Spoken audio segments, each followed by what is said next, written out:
Cincinnati has won the World Championship, beating the Boston Red Sox. One more step up the ladder to Cooperstown and the Hall of Fame for Ken Griffey Jr. What a day for Jay Bruce. Welcome to the big leagues, big guy. Griffey swings, slow shot for right side. Here comes Concepcion, and the 1976 pennant belongs to the Reds.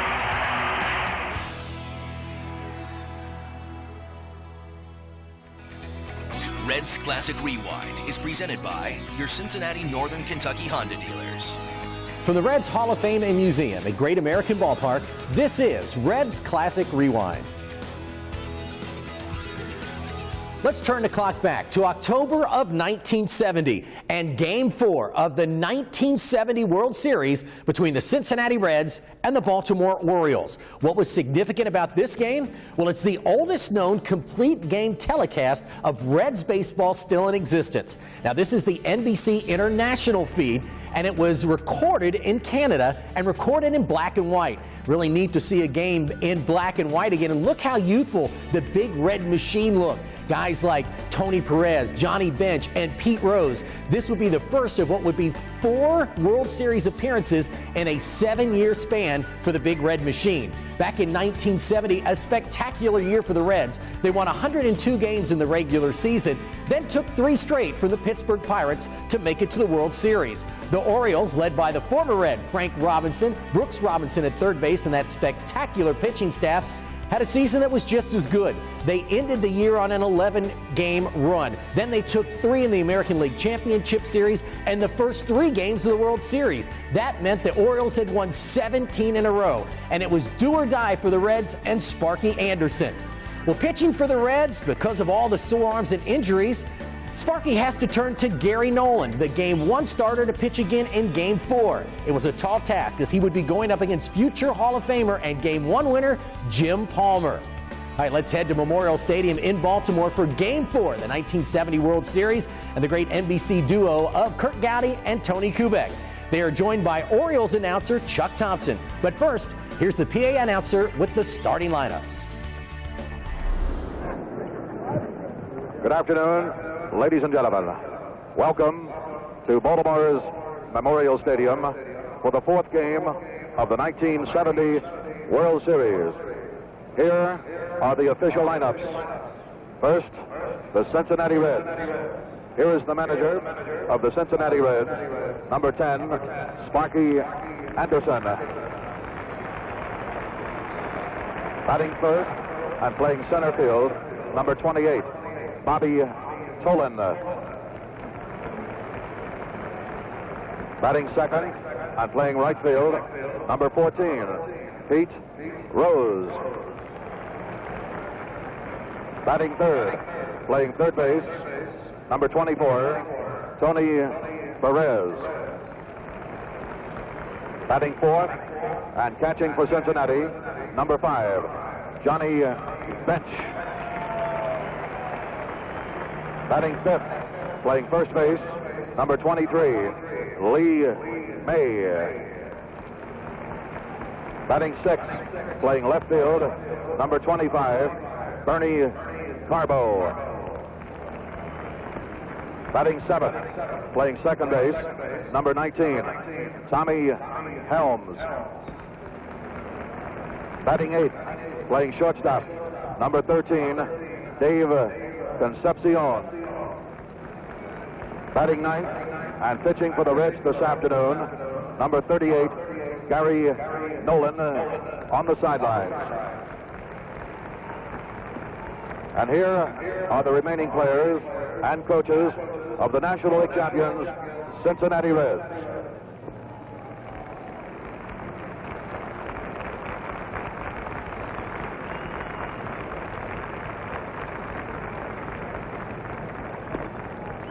Now, for the Baltimore Orioles, here is the manager of Baltimore, number 4, Earl Weaver. Batting first, playing left field, number 9, Don Buford. Batting second, playing center field, number 6, Paul Blair.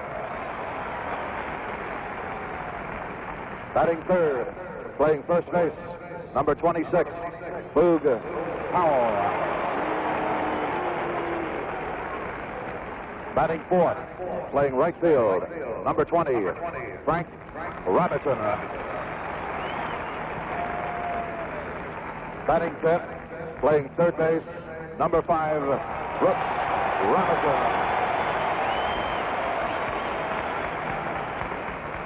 Batting sixth, catching for Baltimore, number 10, Elrod Hendricks.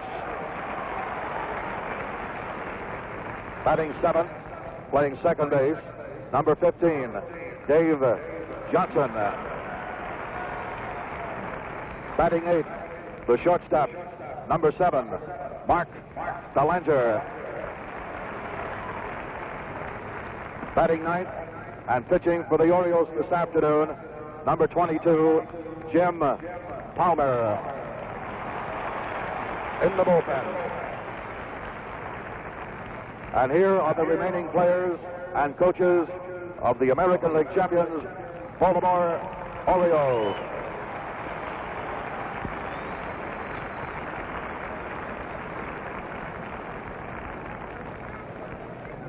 The honor of throwing out the first ball today goes to a man who has spent 40 years in baseball and distinguished himself at every level. Joe Cronin, a great shortstop with the Senators and Red Sox, a Hall of Famer, a manager with the Red Sox. He won a pennant there, pennant at Washington, general manager with the Red Sox, now president of the American League. Casey Stengel. Weather a little warm for Casey today in his shirt sleeves. Being introduced around as Commissioner Kuhn. Stengel will throw out the first ball. Maybe Cronin's giving it to Stengel. I guess Casey gets the honor. We were told Joe Cronin was going to do it. Look at this wind-up.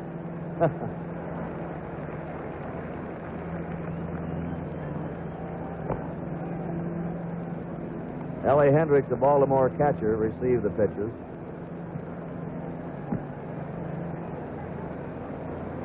So officially the first ball has been thrown out, and here are the Orioles coming on the field, trying to wrap it up today.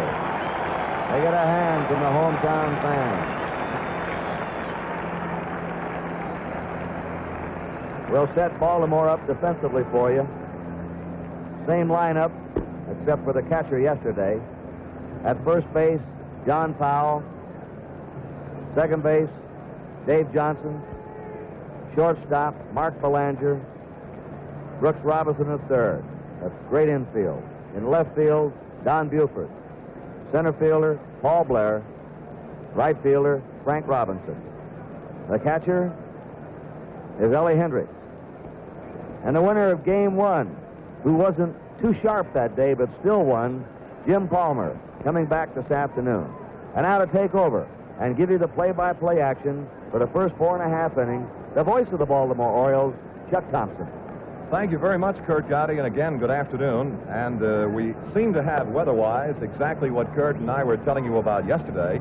A very bad morning that is presently trying to turn into a pleasant afternoon, as we can see blue skies overhead. The little bit of a breeze that is apparent here at Memorial Stadium is drifting gently towards center field. And we'll have a brief delay as center fielder Paul Blair has elected to come on and pick up some sunglasses from the Baltimore bat boy Jay Mazzone, and the umpiring alignment as you see. The American League's Bob Stewart at the plate. From the National League, Bill Williams at first. From the American League, Emmett Ashford second. From the National League, Ken Burkhardt at third. And on the left field foul line from the American League, Red Flaherty, John Red Flaherty. And on the right field line from the National League, Tony Benson. Jim Palmer has been runner-up in the ERA in the American League in each of his last 2 seasons, with a 234 in 1969 and 271 in 1970. Ran behind Diego Segui's 256. And his won and loss percentage of 670 is the very best among the active American League pitchers. And now here is Bobby Tolan. This is a switch, as Kurt mentioned, in the Cincinnati Reds batting order. Tolan, batting in the number 2 spot through the first 3 games, is now leading off, and here we go in Game 4. base hit.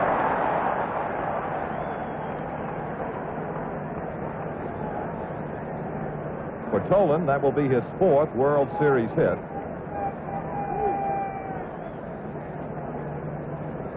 And Tolan against Palmer did rather well. He doubled in the first inning, walked in the third, and then flied to center and flied to left field.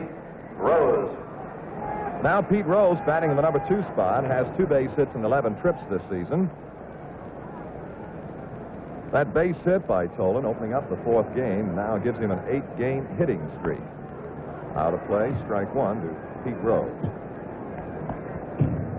Rose against Jim Palmer in the opening game, bounced out twice to short, reached on catcher's interference, fly to center and walked. And 2 for 11 in the series.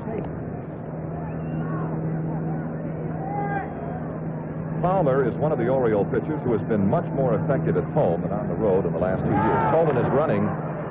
No play at second. It'll be first base. 1 down. Pete Rose is gone on the ground ball to Johnson. Tolan now at second with 1 out. And here comes Tony Perez. Kurt? Chuck, it looks like the Reds might play a gambling game today, trying to open anything up for themselves. That's the position they're in. They've got to take every possible chance and play a wide-open offensive game, a daring brand of baseball, because, well, they just have to win today. So Tolan is now at second with 1 out, and here is Perez, and it has been a disappointing series for Perez so far. Perez has been to the plate 10 times, has 1 base hit. Against Palmer in the opening game, he had 3 fly balls to the outfield and walked. Palmer, in 70, had an 11-3 record with a 1.69 ERA here at Memorial Stadium compared to 9-7 on the road. 1-1 now. In the 3rd and the final game of the playoffs against the Minnesota Twins, Palmer set a career high, striking out 12 of the Twins. That's the Palmer curve. And the count now is a ball and 2 strikes. And it was in that 3rd game here at Baltimore that many of the Minnesota hitters claimed that they lost the ball frequently in those white houses we showed you yesterday here at Memorial Stadium, because Palmer, as a right-hander, is right up on top of everything. Oh, it's 2-2.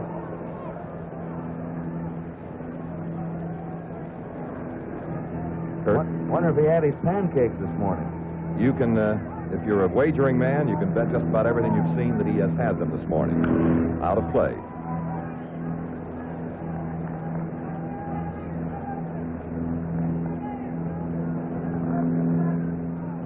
That's a standing order that Kurt mentioned in the Palmer household. The day he pitches, his breakfast consists of pancakes, and his nickname is Cakes. 1 out, Tolan second. 2-2 the count to Perez.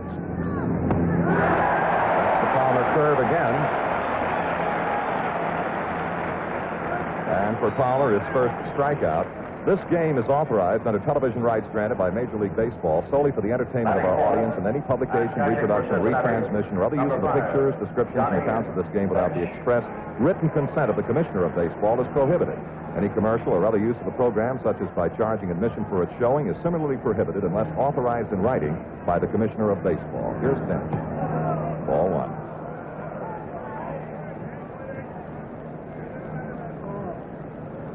Bench in the series. 2 hits in 11 trips. And one of those 2 came against Jim Palmer to drive in the first run of the 1970 series. 2 balls, no strikes.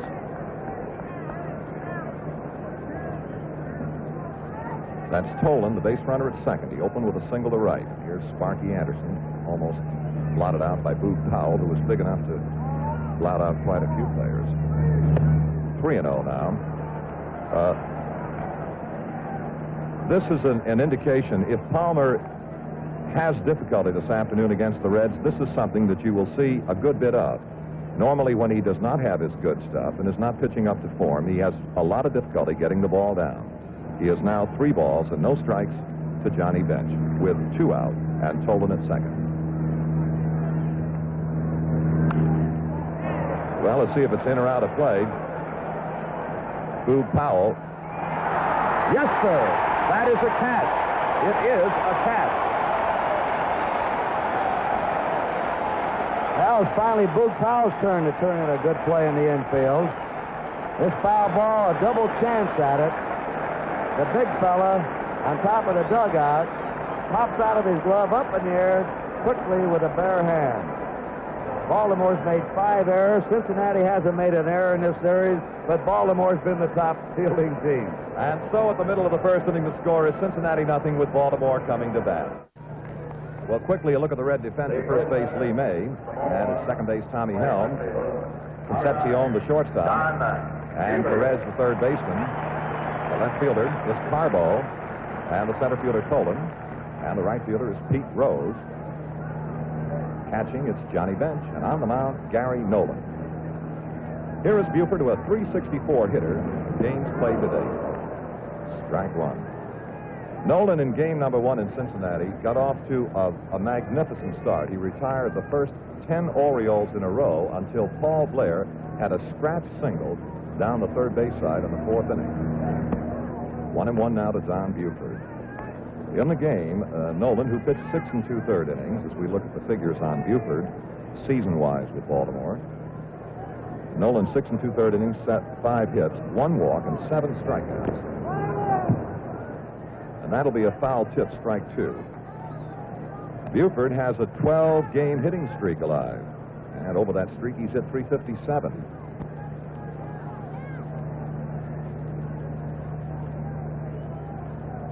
This will be a 1-2 pitch to Buford. 2-2 now. Gary Nolan was born in Herlong, California, now lives in Oroville, California. 5th year in the pro ranks. Started in the Cincinnati organization in 1966, and he and Palmer, as you know, have had physical difficulties in their past. 2-2. 3-2 now.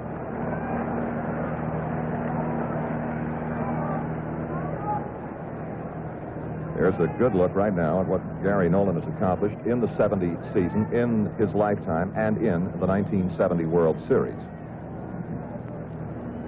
3-2 to Buford. Well, it may be out of play, but let's watch Bench. It's going to be out of play.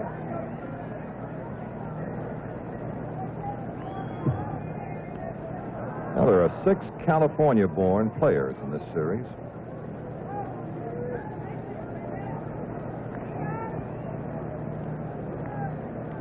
Three and 2 to Don Buford.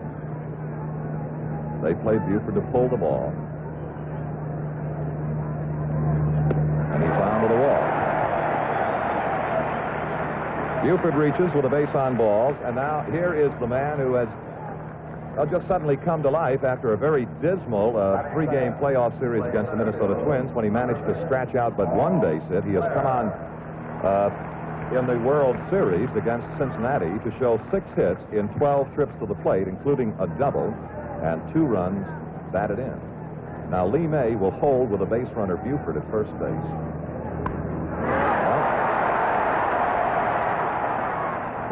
Fine play from Tony Perez. Retires the sacrificing Paul Blair, but that was an outstanding play from Perez. You have but one option on a bunt as good as that one, and that is to make the pickup with the bare hand and the throw. A fine sacrifice by Blair and a good play from third baseman Perez. 1 out, and now Boog Powell. And Cincinnati collared Powell yesterday for the first time in the series. Powell leads the series in home runs. He has 2. He has 4 runs batted in, 3 hits and 9 trips, and a .333 batting average. And they now have the Powell shift in effect, with 3 infielders between first and second, in that the base runner Buford has reached second. Now we notice that Concepcion, the shortstop, is moving over now to the third base side. But before the first pitch, he was the other way. And still trying to jam Powell every chance they can. Ball 1 to count to Boog.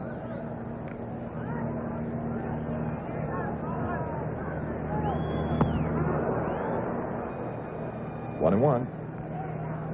Powell, against Gary Nolan in the opening game, hit the 2-run home run in the 4th inning that got Baltimore on the scoreboard.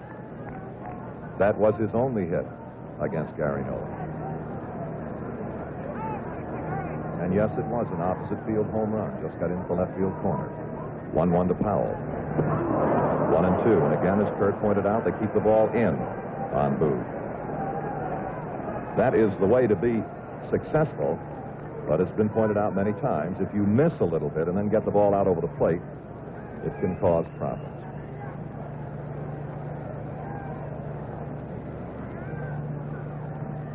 No score. We're just underway. Game 4 here in Baltimore.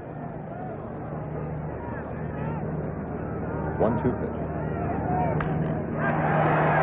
Fine play by May. He's going to the bag. The unassisted put out. Down to third base goes Buford on the play. A good play from first baseman Lee May to retire Rubes.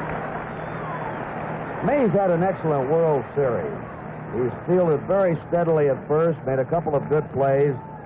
He's had 4 hits, 4 RBIs, and he's been robbed twice by Brooks Robinson. I think overall he's probably been the top all-around player for the Reds so far in the series. Unquestionably he has. And here is a man who is hoping to make a late showing for Baltimore.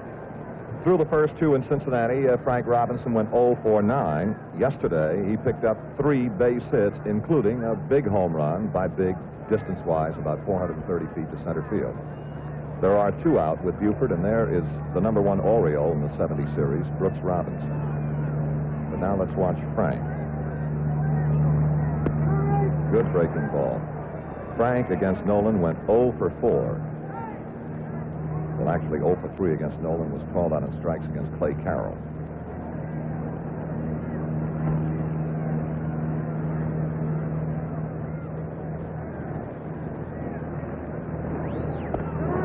Another good breaking pitch from Gary Nolan, 0-2. Fine breaking stuff. And Earl Weaver is saying something to the plate umpire, who is the American League umpire Bob Stewart. Apparently he felt that pitch didn't have as much of the strike zone as Stewart felt. So Frank now is in the hole, 0-2. Buford third and 2 out.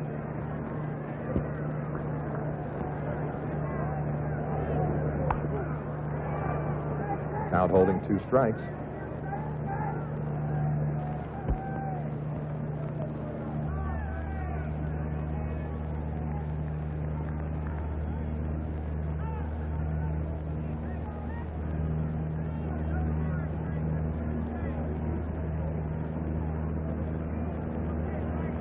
Again, a 2-strike pitch to Frank Robinson. 2 out, Buford third. He's out. Strike 3 called.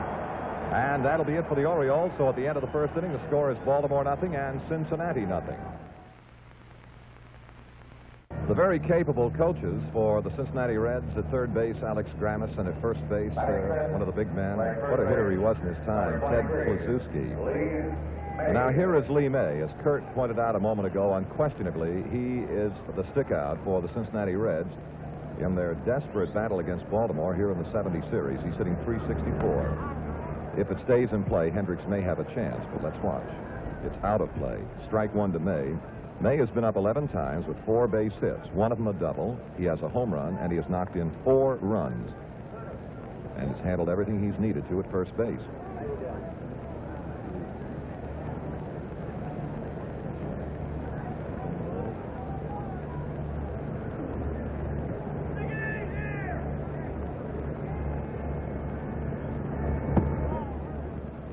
One ball, 1 strike now to Lee May.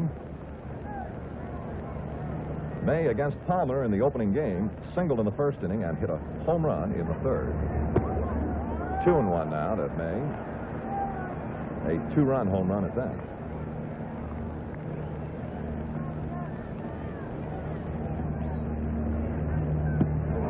That's the third ball for the strike.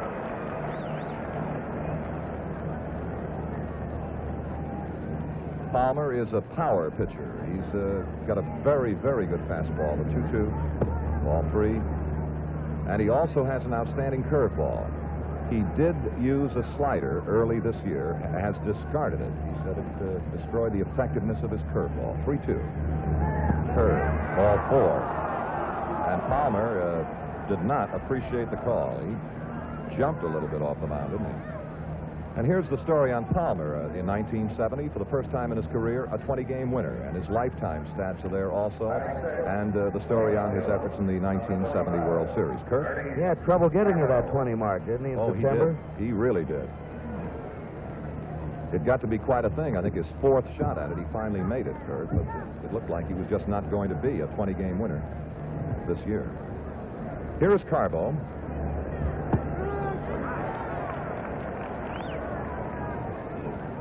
Now, Bernie Carbo against Palmer in game number 1 walked twice and lined out to third twice. Fine first-year man for Cincinnati. Out of play. 2 strikes to Carbo.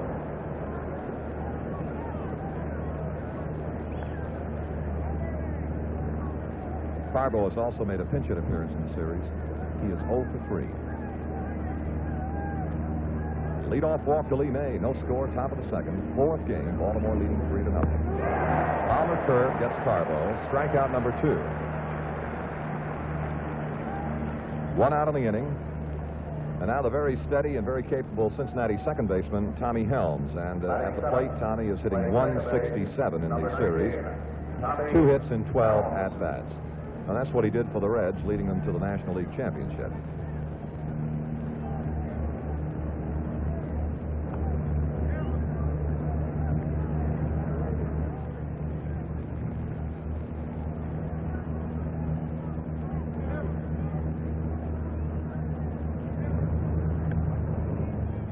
Ball 1. The Orioles defensively against Helms seem to figure that he'll hit the ball about where it's pitched. Their outfield is really fanned out. Although Buford is giving Helms a lot of the foul line down the left field side, and Frank Robinson not so much in the right field area. Out of play. 1 ball, 1 strike to Helms, and Blair, the center fielder, straight away. Chuck, it appears to me, I'd like to get your observation, that Palmer's throwing harder than he did the first game. It was expected. Palmer in the opening game did not really throw as well as he is capable of throwing. Out of play. But it is Earl Weaver has made that comment about both Jim Palmer and about Dave McNally, and it might irritate some Cincinnati fans, but it is the simple truth that both McNally and Palmer were capable of the better effort. And that's an example of the Palmer curveball again. The effort that Weaver referred to was McNally's effort against Minnesota, not in the World Series game yesterday. But he did refer to Palmer's opening game effort against Cincinnati at the beautiful Riverfront Stadium. Here is Dave Concepcion hitting .333. Started yesterday's game, had 1 hit and 3 trips, and he hit the ball right on the nose every trip to the plate. Got a couple of runs batted in. And the Orioles play him to go the other way. Ball 1. By that I mean they play the right-handed hitter to hit the ball to right field. As you see Blair toward the alley in right center. Frank is fairly straight away, maybe favoring the foul line of right field. Infield straight up. There are 2 out. Leadoff walk at May at first base. Or put him there. And he's hit it sharply again, has Concepcion. And this one is going all the way to the wall, and Lee May is headed for third. May is going to score. The throw to third. Concepcion has tripled to give Cincinnati a 1-0 lead.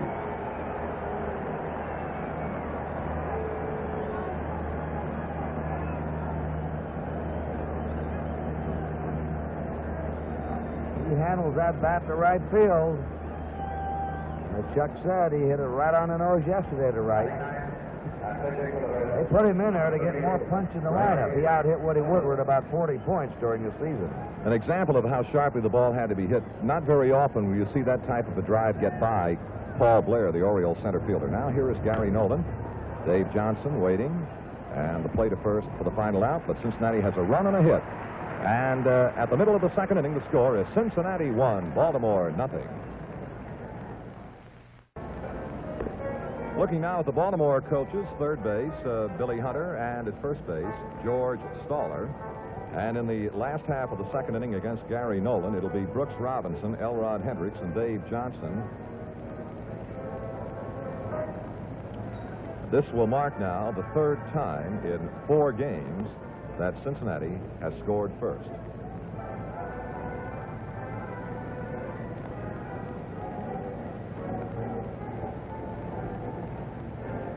Brooks Robinson having the great World Series, not only at the plate with 4 hits and 12 trips and a .333 mark, but incredible defensive plays. And he will get quite an ovation when the announcement is made. We'll listen. Batting fifth, playing third base, number 5, Brooks Robinson.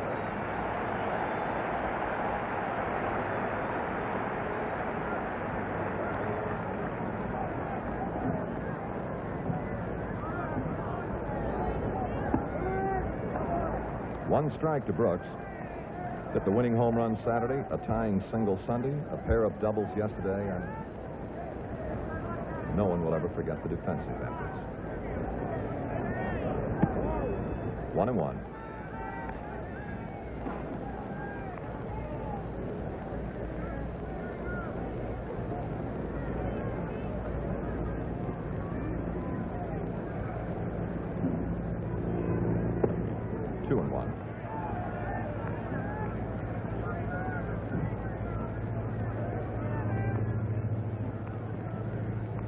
In the opening game against Gary Nolan, Brooks grounded to third twice and then hit a solo home run in the 7th inning. Out of play, 2-2 to Brooks Robinson.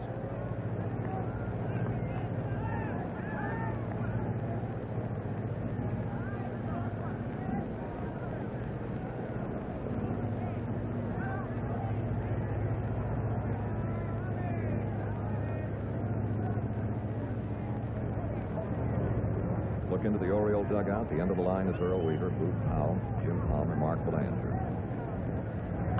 Out of play.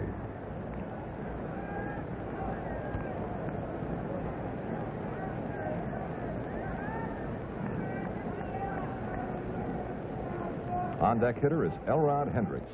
A very solid surprise in this series. Foul ball.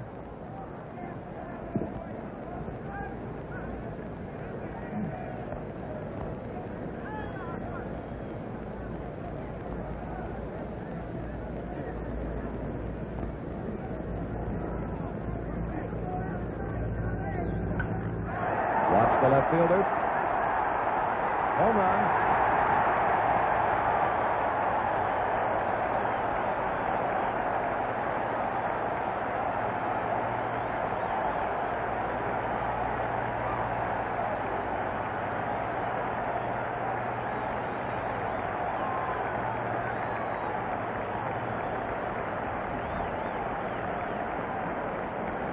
Brooks Robinson, not a big home run hitter, but he'll hit 18, 20, 25 during a normal year. He hit 18 this last year, and he's now taken the lead in this World Series in RBIs. He's knocked in 5 runs. That is his 3rd lifetime series home run, and here is Hendricks, second baseman Helms. 1 gone. This 1970 World Series will be seen via satellite in Puerto Rico and Caracas this year. It will also be seen in Taiwan, China for the very first time and heard in the Chinese language. The series will also be seen in Canada, both English and French, Mexico, Venezuela, Colombia, Costa Rica, Bermuda, Panama, Virgin Islands, Brazil, and the Philippines. And service personnel in almost every corner of the earth can hear the broadcast via American Armed Forces radio service. And a strike 1 to Johnson. He's had 2 hits in 8 trips in the series, hitting .250. One of the 2 hits, a double. Tie game, 1-1. And that now is the count. 1 ball, 1 strike.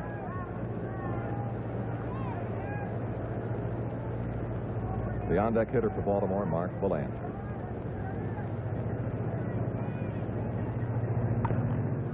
Nolan to May. And 2 down.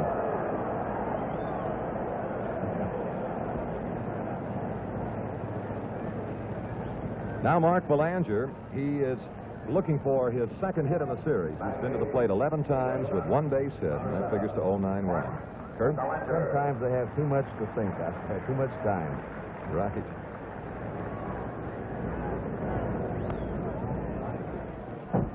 And the first souvenir ball in the NBC booth here in 1970. Just a little confusion. Gowdy and Thompson play these foul balls the same way, under the table. 1-1 to Belanger.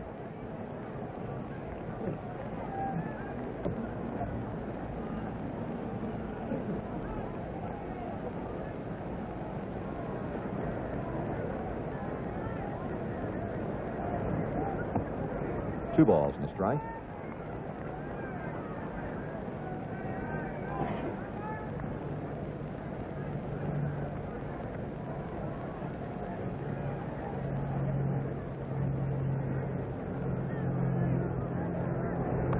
Out of play.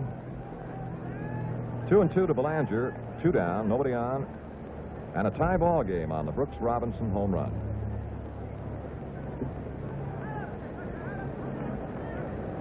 On deck, Jim Palmer.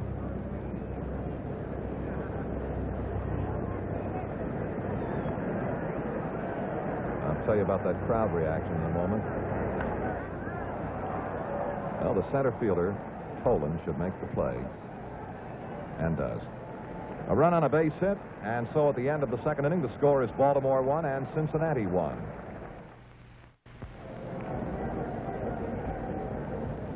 In the Cincinnati half of the third inning, it'll be Bobby Tolan, Pete Rose, and Tony Perez in that order. Tolan opened the game for the Reds with a single to right field. His 4th hit of the series.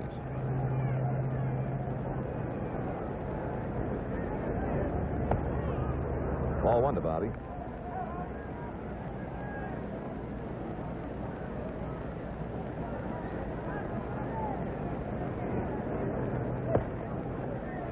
Ball 2.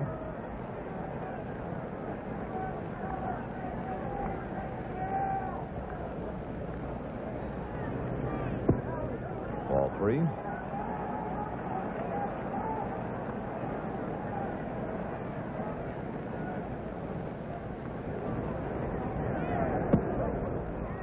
Fowler gives up another walk.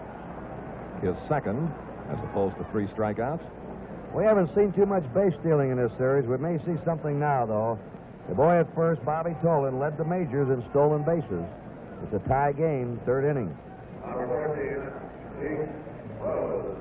And now here is Pete Rose, who bounced to the second baseman in the first inning, but Tolan was running on the pitch, and he reached second. Paul Blair going to try to cut it off, and he's there. Tolan will go to third. And the Reds have him on the corners with nobody out.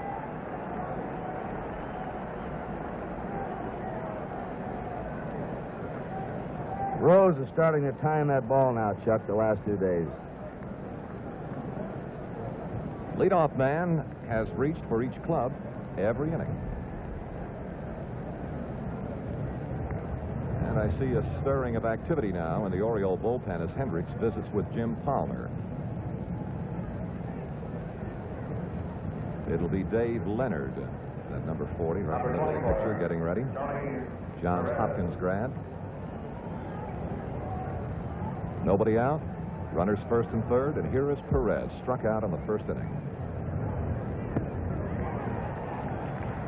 The Palmer fastball.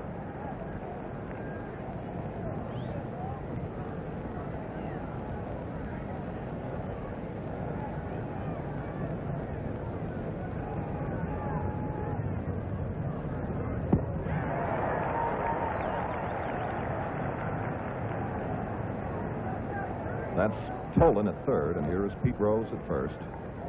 Nobody out. 1-1 tie. And Palmer to Perez.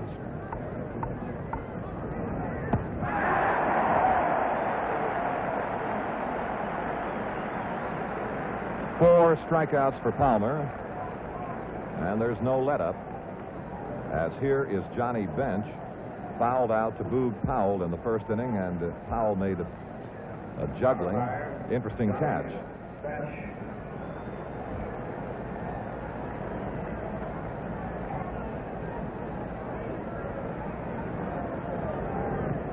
Ball 1.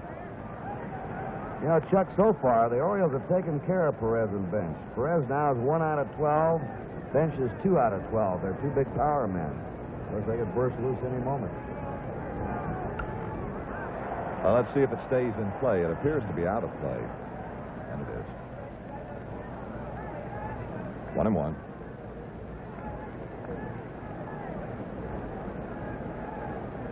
Though May is having a fine series, Rose, Perez, or Perez rather, Bench and May are hitting a combined .218. 1 ball, 1 strike now to bench. Tolan third, Rose first, 1 out.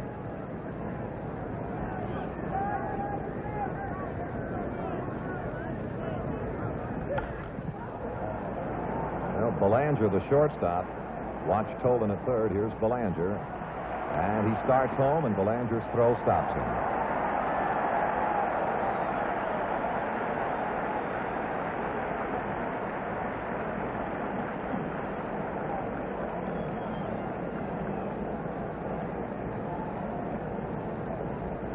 Two down, top of the third, 1-1 tie, and here is Lee May.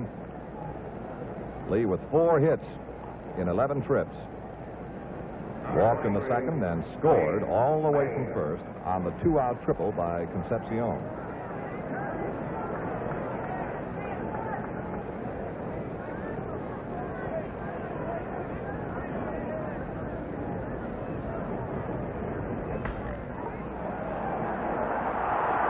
Belanger can't do a thing with it. He knocked it down, but the run scores, and Cincinnati leads 2-1. An infield hit for May. That gives May 5 RBIs at the time of Brooks Robinson. Talking to Ralph Houck last night, the Yankee manager, he says Belanger has the greatest range in the American League. He gets the ball no other shortstop does, and there was a good example. Runners first and second, 2 down, 2-1 Cincinnati, and now Carbo. Strike 1, Bernie.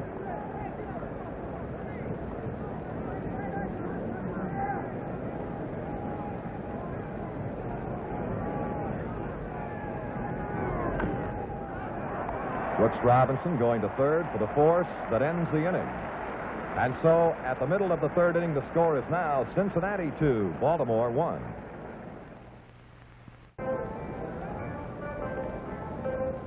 Well, a good look in from the center field area here at Memorial Stadium in Baltimore, where 51,700 plus saw the third game here yesterday afternoon, and it looks as though they have the same crowd this afternoon, and Jim Palmer to lead off. Palmer has been to the plate twice, and this checked that 4 times in the series without a base hit. Pitching for the Orioles, number 22, Jim Palmer. On the year, that's the way you work at the plate. Ball 1.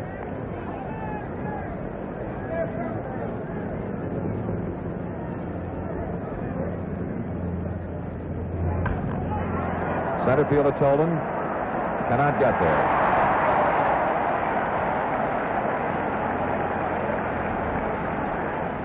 So pitcher Jim Palmer has Baltimore's second hit. Temperature in Baltimore this afternoon will reach the middle 70s. Number 9. We'll have scattered clouds with us, intermittent sunshine. And now Don Buford. He walked in the first inning.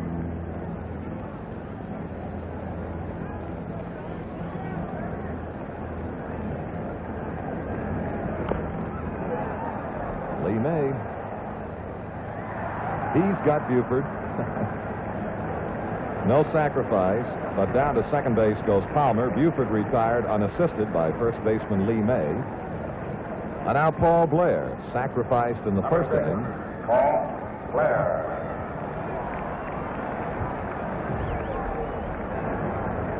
Pretty good figures for a young man that spent 3 weeks on the disabled list after a very unfortunate accident. He was struck in the face by a pitch thrown by Ken Tatum.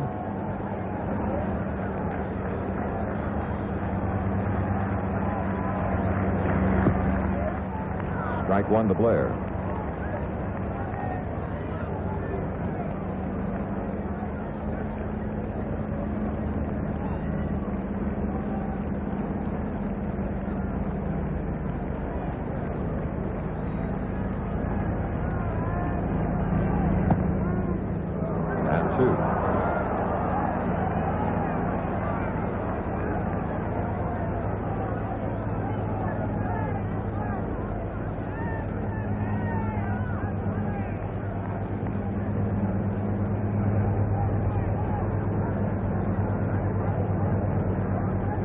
Palmer, the runner at second, and he is one of the very best runners on the Oriole club. 1-2.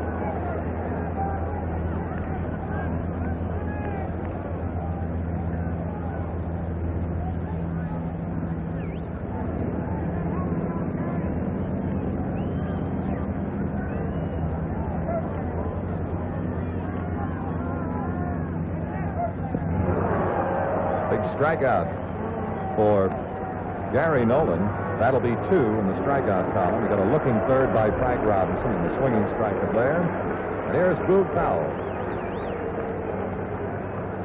Number 26, Boog Powell.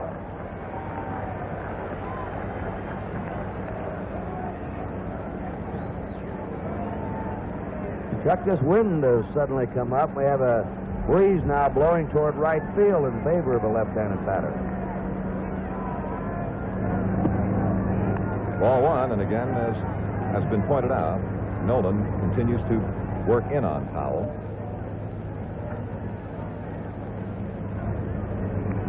Palmer opened with a single, took second on Buford's infield bounce out, stayed there as Blair struck out.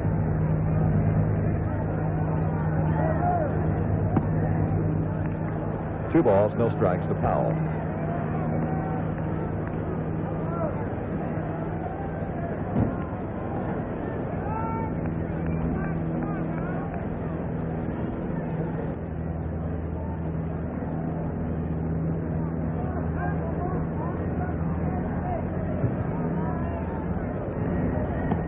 Three and 0 to Powell.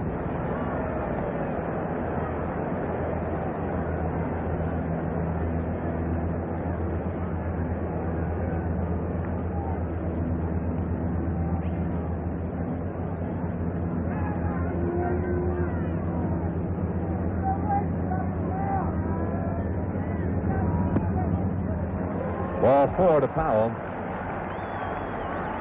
And that brings out Frank Robinson and a little disappointed Gary Nolan. Frank was called out on strikes in the first inning. Cincinnati, 2 runs, 4 hits, and no errors. Baltimore, 1 run, 2 hits, and no errors. Against Frank Robinson, shortstop Concepcion is maybe 3 steps back on the outfield grass.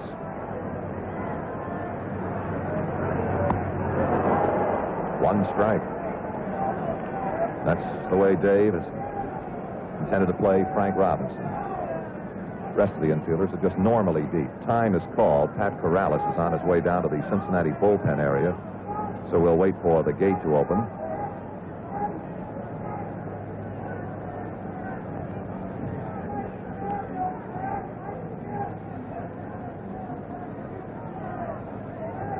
And now we're ready to go. Powell first, Palmer second. 2 out and a strike to Frank Robinson, and Sparky Anderson looking on. 1-1. Good quick pickoff from the bench. This is Don Gullett throwing in the Cincinnati bullpen. And Clay Carroll is also out there. The count is 1-1 to Frank Robinson. 1-2 now on the check swing. And Earl Weaver. Showed you Gullett, now you see Clay Carroll.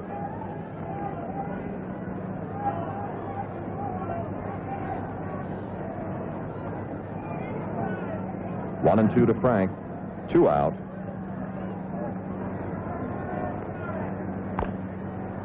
Count holding 1-2.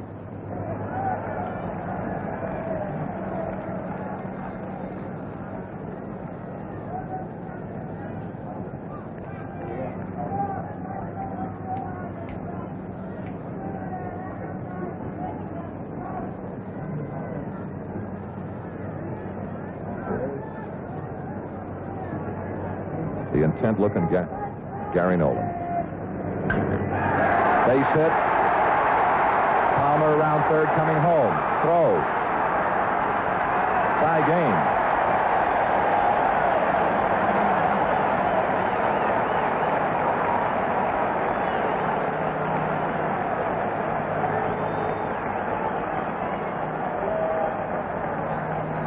Well, Frank Robinson, who went 0 for 9 in the first 2 games, now has 4 hits in the last 2. Brooks Robinson homered in the second. Ball 1.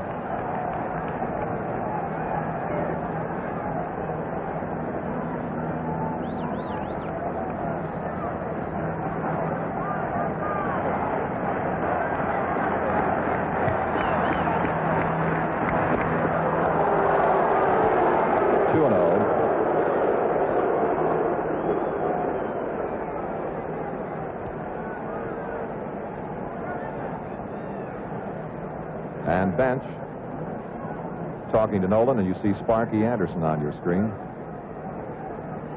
And in the background of the picture, Coach Sugar probably talking to the bullpen. Sparky Anderson, the youngest manager in the majors, 36.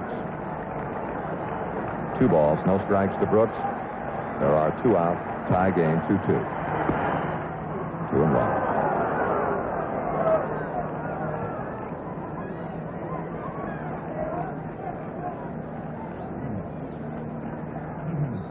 The Reds scored first, top of the second. Baltimore tied it in the bottom of the second.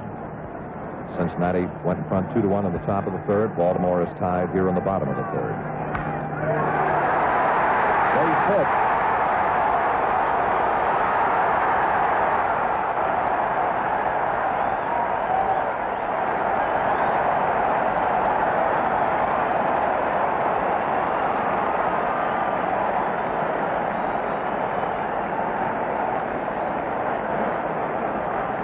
And here comes Sparky Anderson. And if we read the gesture correctly, that means the left-hander is wanted from the bullpen, and the left-hander is Don Gullett. Brooks Robinson now has 6 base hits in the series and 6 runs batted in.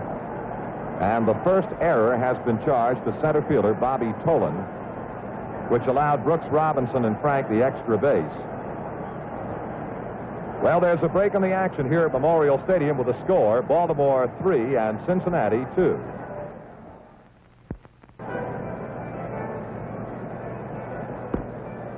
Well, Gary Nolan has lifted after going 2 2/3 innings.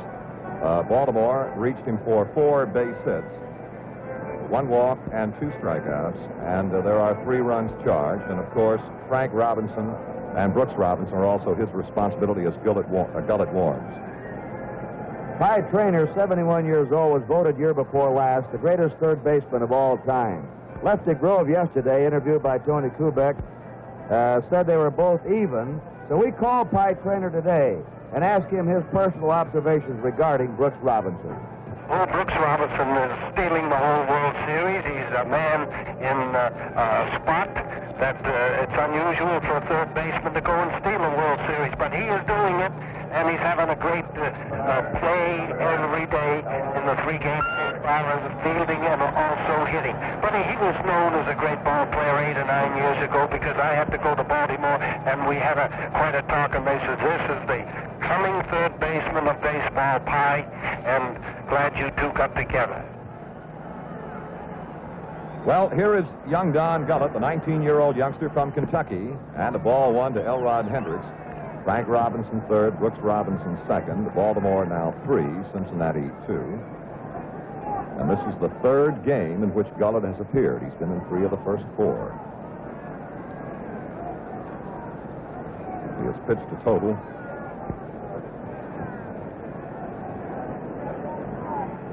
of 4 innings. 2 hits, 1 earned run. 1-1 now to Elrod Hendricks. Gullett has walked 4 and struck out 2 in his previous appearances. This youngster, just 19, only a half a year in the minor leagues. 1-1 to Hendricks. Well, if it stays in play, let's see. And it is out of play. A ball and 2 strikes to Elrod Hendricks.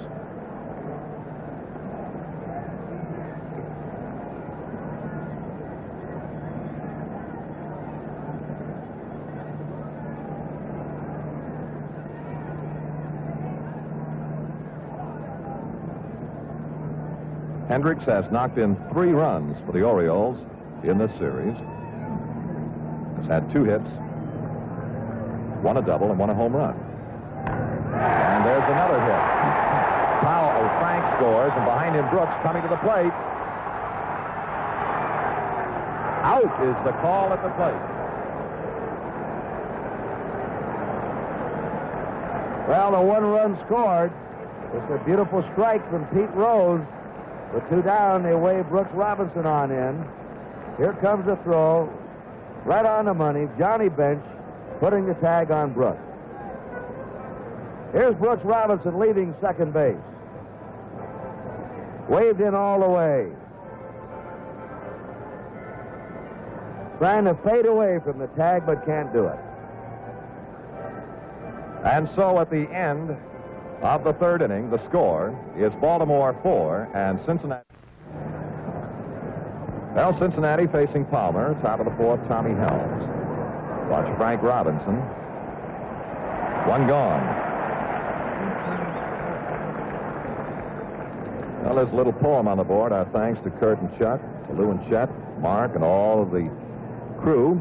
If we should win, we loudly cheer, and we'll be seeing you next year. But if we lose, though there be sorrow, we'll be NBCing you tomorrow. You didn't write that, did you? I had nothing to do with it. Here's Dave Concepcion. He's been most impressive. Ball 1. Check that, a strike 1.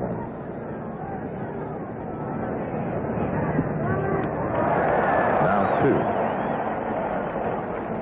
2. Concepcion played very little late in the season for the Reds, but he's been quite impressive in his plate appearances here in Baltimore. Now 1 and 2.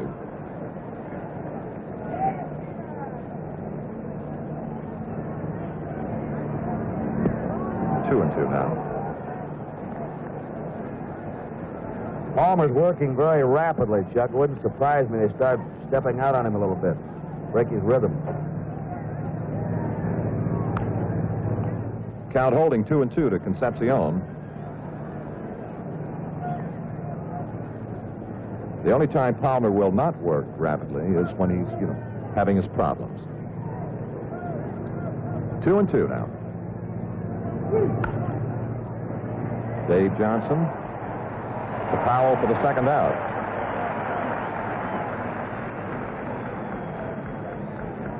The due batter is pitcher Don Gullett. And Don will bat for himself here in this top of the 4th. This will be his first appearance at the plate. He's been in 2 games, has not officially been to the plate.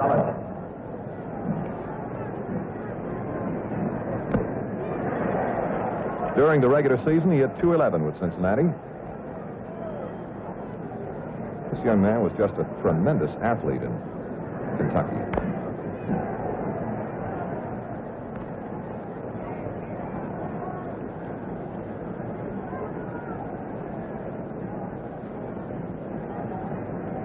Two-strike pitch to Gullett, 2 out, nobody on.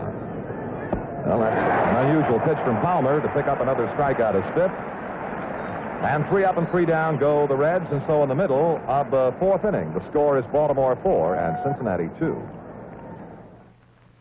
Reds Classic Rewind on Fox Sports Ohio is brought to you by your Cincinnati Northern Kentucky Honda dealers. Visit mycincinnatihondadealer.com for current offers.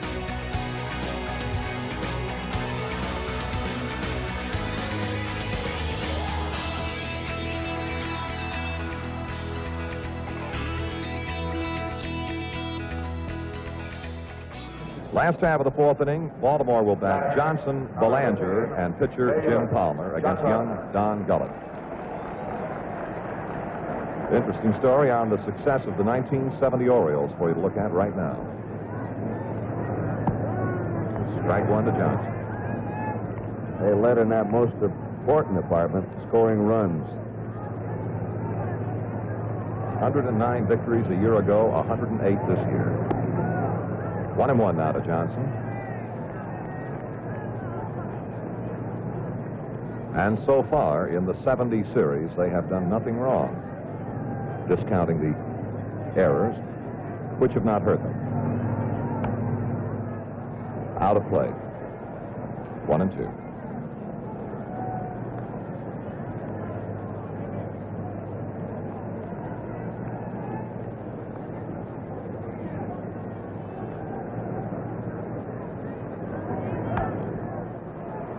In pursuit, May, and it is out of play.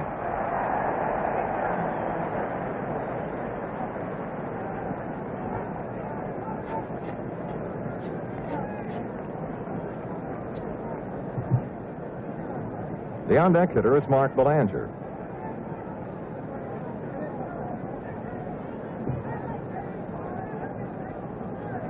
One-two pitch to Johnson. Another out of play.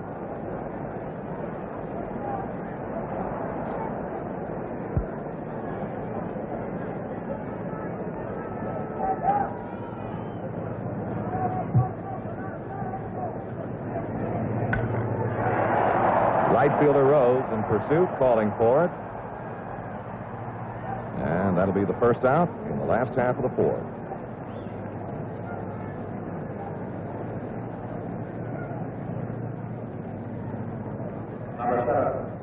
Here is Mark Belanger. Fly to center field in the second inning.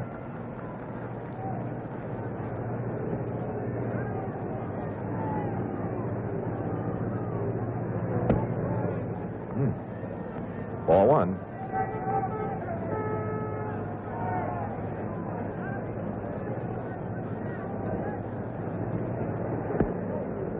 Ball two. One of the infrequent breaking pitches thrown by Gullett. When you've got his kind of a fastball, stay with it.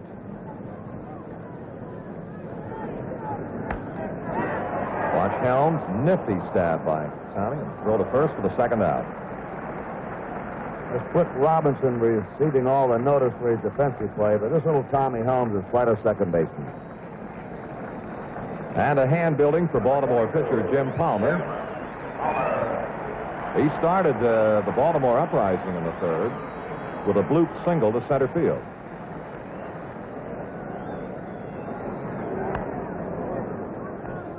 Foul back.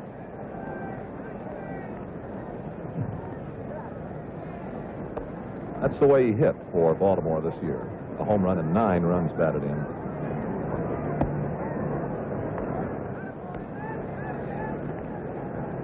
Two strikes to Palmer. 2 out, nobody on.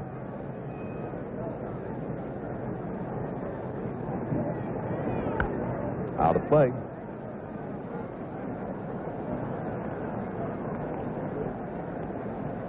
And with a count standing, 2 strikes to Palmer, Merv Retmund appears in the Baltimore on-deck circle. 2-strike pitch to Palmer. And Gullett takes care of the Orioles 1-2-3 order. And at the end of 4 innings of play, the score is Baltimore 4 and Cincinnati 2. And now down to Tony Kubek. With me down in the field, the president of the National League, Mr. Chub Feeney. Chub, this isn't the National League team we saw win that pennant over there. They're not hitting quite well. Of course, they haven't been hitting the way they did during the season, but I think you can attribute that to the Oriole pitchers. I think they've played very well. These are 2 great ball clubs. It's no disgrace to be beaten by this fine club. And, of course, I imagine you've heard it many times before that the difference in the series so far has been a man named Mr. Robinson playing third base for the Orioles. Chub Feeney, thank you so much. Let's go upstairs. Thank you.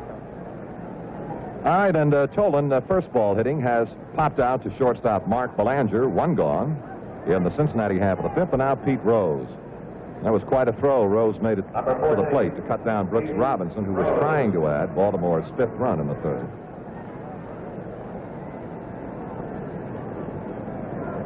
Rose 1 for 2 this afternoon.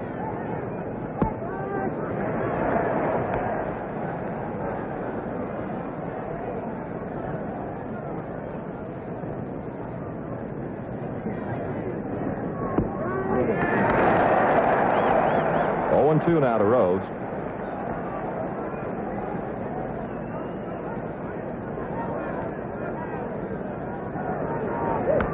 Out of play.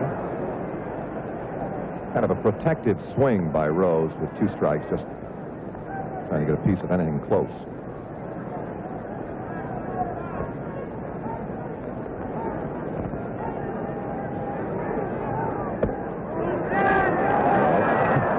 Well, 1-2, but that was kind of a challenging look from Pete, was it not?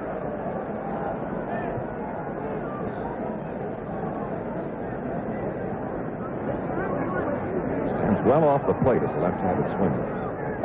No, 2-2 now.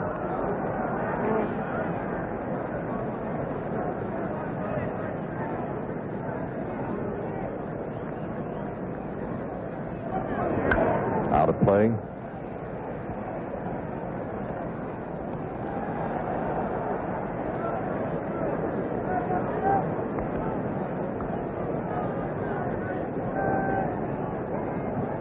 To Rose.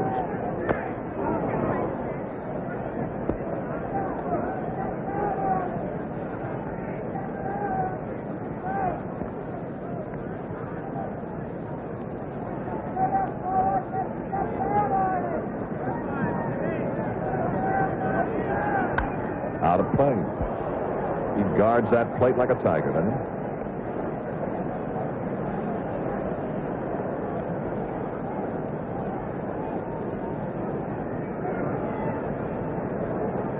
Once more, 2-2 to Rose. 3-2.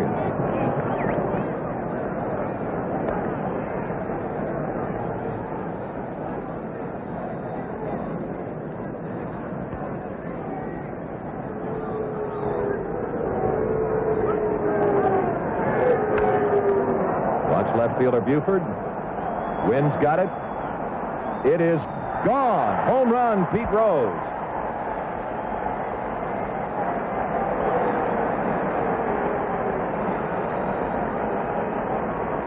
His first home run of the series. And the happy Cincinnati wives, who in truth have had very little to cheer about.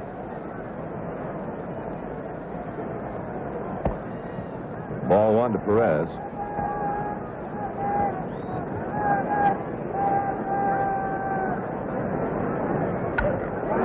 Watch Paul Blair.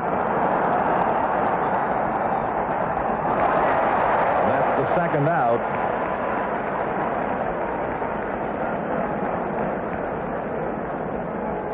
And now Johnny Bench,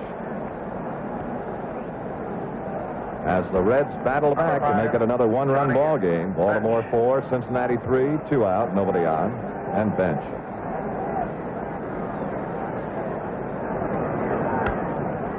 Well, Buford coming on and Belanger back. It should be Buford, the left fielder. Final out of the inning, a run on a base hit, and so in the middle of the 5th inning, the score is Baltimore 4 and Cincinnati 3. Well, Rose's home run cuts the Baltimore Orioles lead to just 1 run. Rose wasn't remembered much of a home run hitter, but he did have some power, had a lot of pop through the 60s and into the 70s. And also, Rose playing right field for the Reds and hitting second. That's right, he hit behind Bobby Tolan, the speedster, in center field. Also, Tony Perez, many of you remember him as the first baseman for the Big Red Machine, while playing third base in 1970 because first base was manned by the Big Bopper Lee May. Well, 1970 was a year of firsts for the Reds. The Big Red Machine really started in the late 60s, but it was the first time they made it to postseason play into the World Series as the Big Red Machine. It was also the first year for Sparky Anderson as the manager of the Reds. One other first in 1970, June 30th of that year, the Reds moved from Crosley Field and on June 30th played their first game at Riverfront Stadium.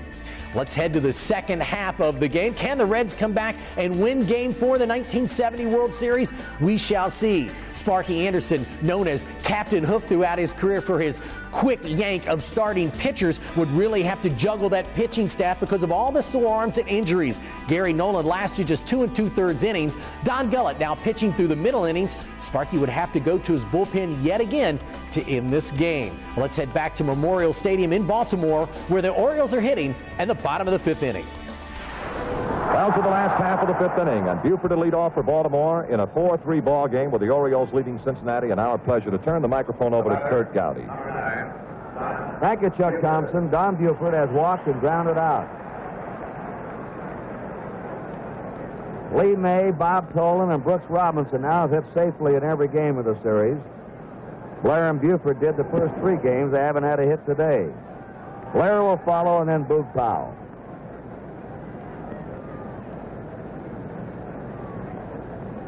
That's Blair on deck.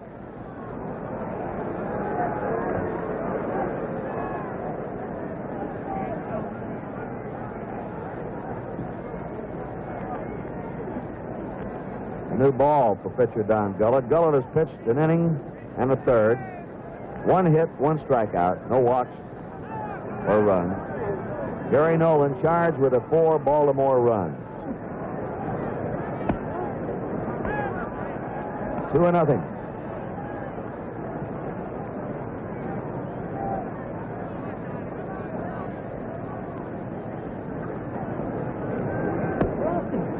Count goes 3-0 to Don Buford. Stirring around in the Cincinnati bullpen again.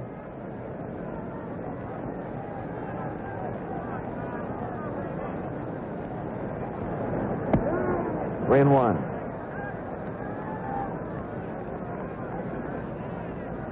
Veteran Clay Carroll is going to start warming up. He warmed up earlier. 3-2. Carroll.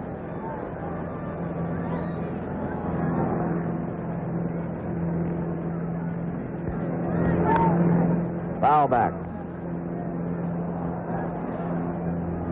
We received quite a few telegrams disputing the fact that McNally is the only pitcher to ever hit a World Series grand slammer.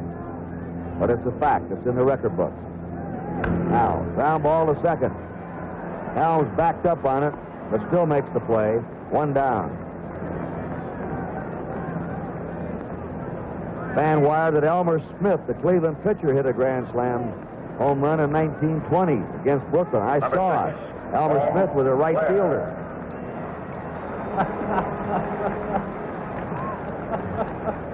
That's Powell on deck. Well, we get the devil a lot of times, Chuck, and deservedly so. But we can't take the blame for McNally. 1 ball, no strikes to Blair. Sacrificed and struck out. 4-3 Baltimore.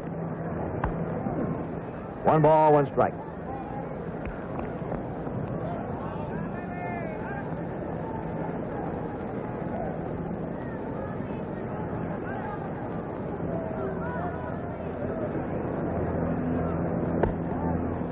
Two and one.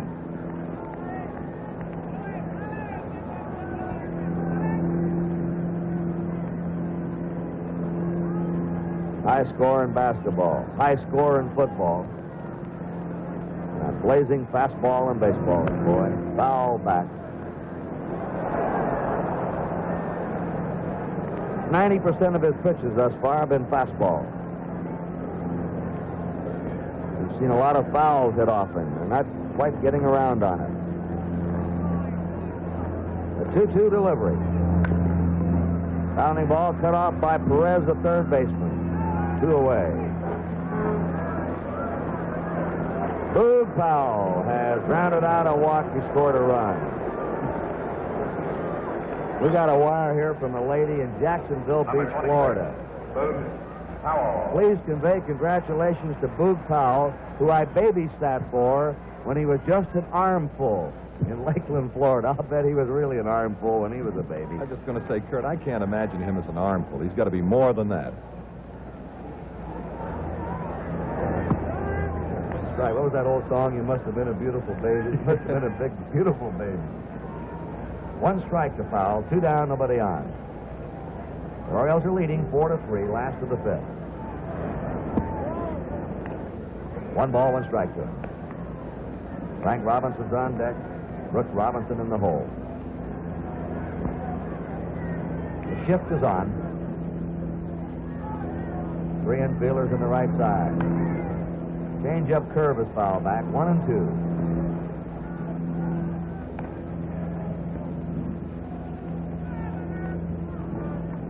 These World Series games have moved crisply. The pitchers are working rapidly. And it's the pitcher who can move a ball game. When he works quickly, the whole game moves. The high fastball makes the count 2-2.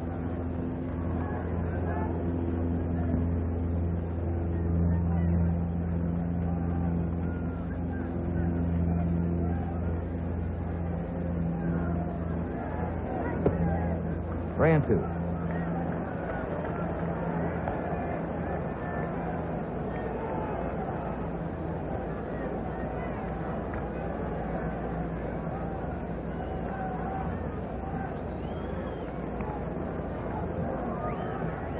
Full count. Here's the pitch to foul. Struck him out on a fastball. Second strikeout for young Don Gullett. He's now retired 6 in a row, and at the end of 5 innings, Baltimore 4 and Cincinnati 3. You're watching Reds Classic Rewind on Fox Sports Ohio.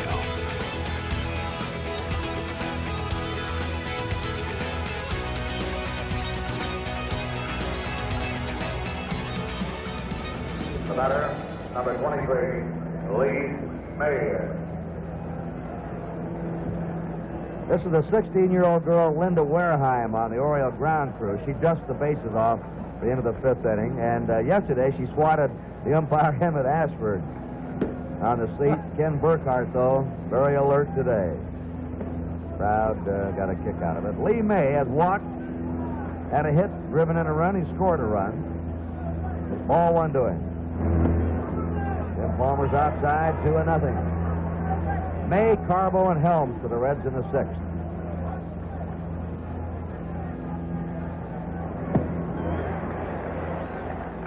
Strike. The lights are on here in Memorial Stadium on this overcast day. Rounder to short. Belanger from the hole throws him out. 1 down. Rookie Bernie Carbo has struck out, hit into a force play. Looking for his first World Series hit. He's 0 for 5. Bernie Carbo. Palmer looked out to Blair, tried to wave him over a little bit, but Blair stayed in left center. Foul back. See Paul Blair in left center. Buford a shade toward the left field line. Carbo has power to the opposite field. Strike 2. He comes out of that dugout swinging, but he gets a lot of walks, too. He has a very good eye. He knows the strike zone.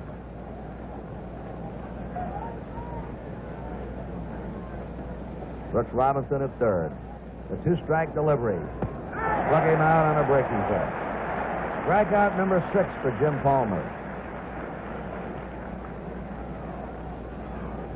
Tommy Helms is struck out. That's Woody Woodward warming up, which means Tommy Helms.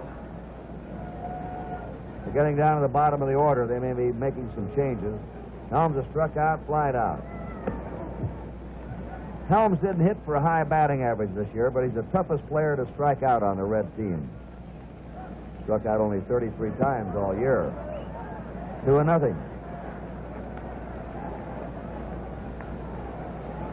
6 strikeouts, 2 walks for Jim Palmer. Each team has 5 hits.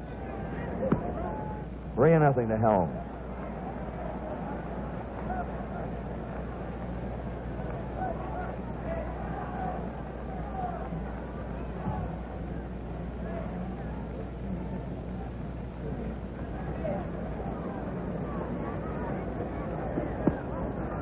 Walked him on 4 pitches, a 3rd walk for the Reds.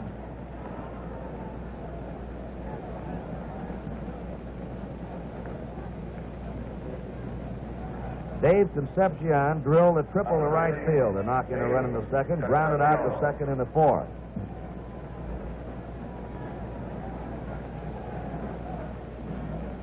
He was up 4 times yesterday, hit the ball to right 3 times. Twice today he's hit the ball to right field. They're playing it well over toward right. Blair's way over in right center. 2 down. Helms at first. Strike across the letters.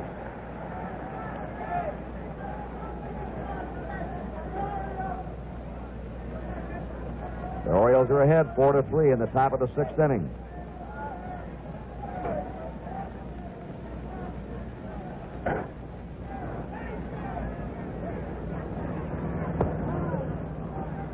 Low and away to him. Ball 1, strike 1.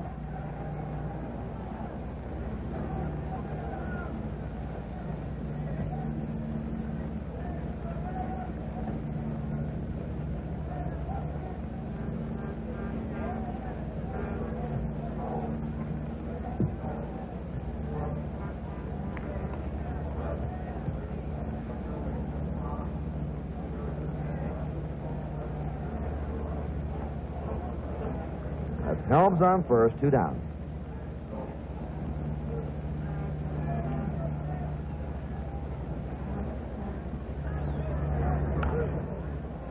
Foul into the seats. 1 ball, 2 strikes.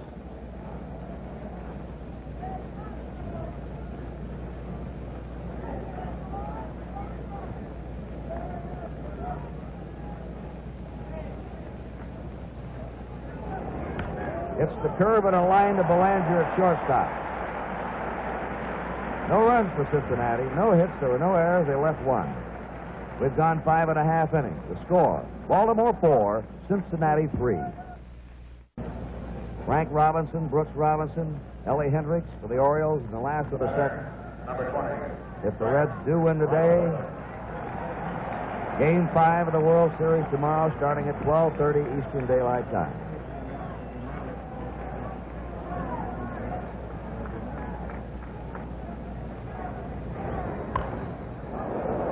Foul ball, Billy Hunter skipping out of the way in the third base coaching box. Robinson has struck out and singled. Gullett struck out Robinson Sunday in Cincinnati in the 9th inning. Hits a fly ball to left. Bernie Carbo picks it off, and there's 1 down. Brooks Robinson homered, singled, driven in 2 runs. 2 homers in the series. Leads the series now in RBIs at 6.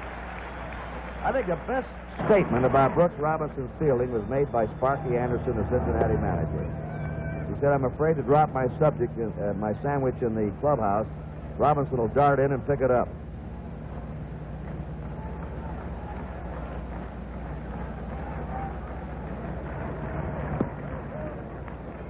Two balls and no strikes to him.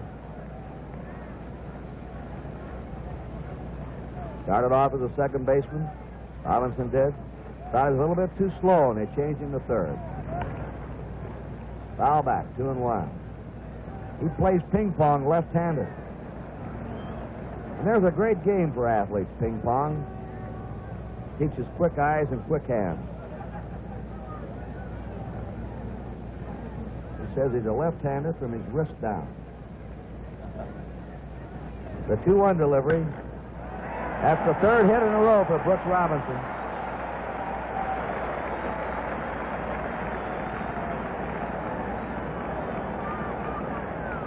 Now let's see now. He has been up 15 times and had 7 hits. 6 RBIs. Ellie Hendricks, been a star for the Orioles in this series. Grounded out a single. He had a 2-run double Sunday against young Milt Wilcox. Strike down the third baseline. Said it was the first ball he hit down the third baseline in 12 years. Which shows you the way things have been going for Baltimore. In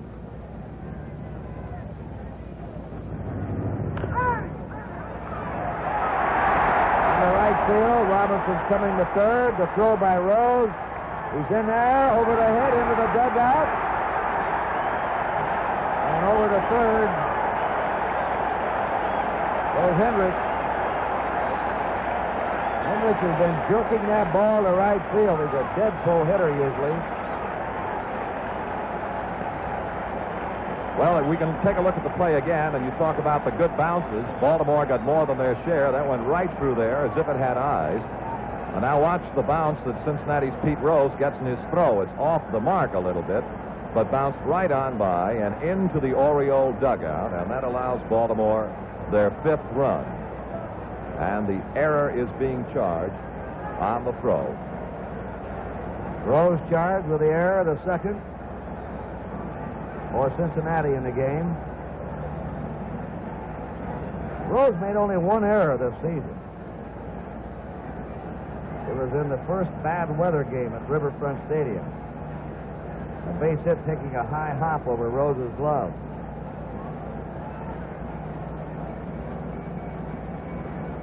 We're going to have a change of pitches. Clay Carroll will be coming on.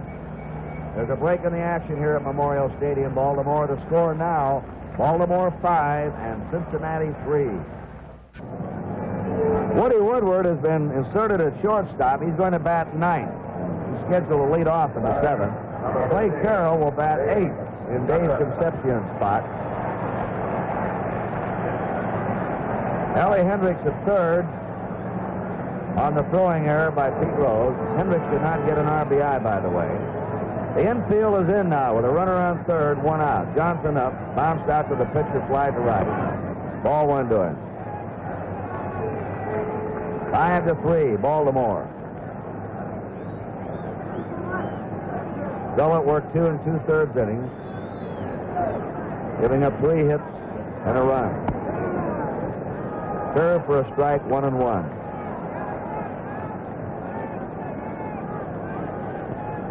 If we go to Game 5, Sparky Anderson had announced either Jim Merritt or Clay Carroll tomorrow.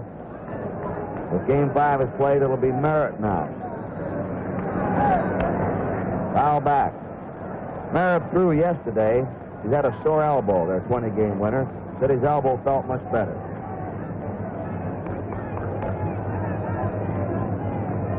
Clay Carroll working his 3rd game in this series. 29 years old. Gets Johnson on a strikeout. 2 down, the infield will back up. Mark Belanger up. He's now pitched 4 2/3 innings in this 1970 series, allowed 3 hits and no runs. He's been Cincinnati's best relief pitcher. Born in Clanton, Alabama, lives in Bradenton, Florida. His 7th year in the National League. Belanger's fly to center and grounded out. Runner on third, 2 down. Time called. No pitch. This is no pitch. This is no pitch. They'll bring him back. Earl Weaver ran out and pointed out to left field. John Flaherty had run in from the left field foul line, calling time. Someone had dropped something out in the field, in left field. That is what had to be retrieved. Looks like a souvenir bat. And as you pointed out, Kurt, the umpire down the left field line, Red Flaherty, was calling timeout before the windup of the pitch. And so it will be no pitch, and Belanger will get a lease on life. And it is another example of the better breaks that have gone Baltimore's way. Weaver was out there to be sure the other umpires knew that Flaherty had called time. He couldn't get anyone's attention.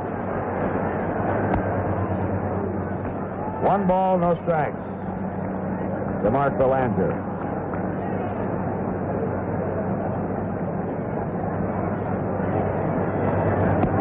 Last ball for a strike. 1-1. 2 down. Hendricks at third. Baltimore ahead 5-3. Last of the 6th inning. 1-2 to Mark Belanger. Jim Palmer on deck.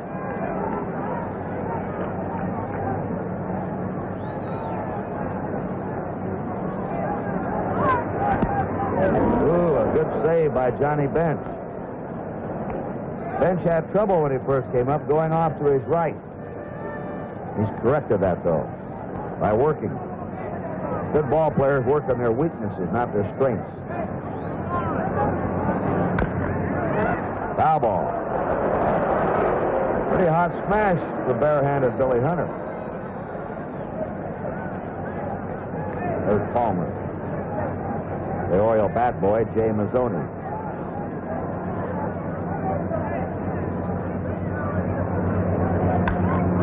A high fly to left fielder Bernie Carbo, right in his track. 1 run for the Orioles in the 6th. 2 hits. A costly Cincinnati error. 1 man left. We've gone 6 innings. Baltimore 5 and Cincinnati 3.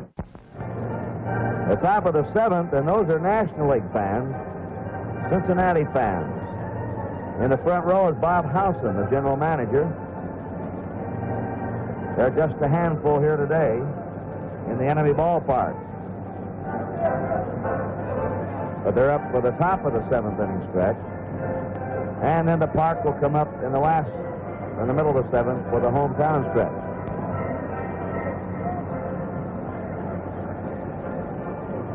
Angel Bravo is going to bat in place of Woody Woodward. Batting for Woodward, number 22, Angel Bravo. Reds will have to make all the moves now. We're in the 7th inning. They're trailing by 2 runs. They're 3 games down in this series. Bravo, Tolan, and Rose. 3 left-handers in a row. Top of the 7th. He popped it up. Dave Johnson. 1 down.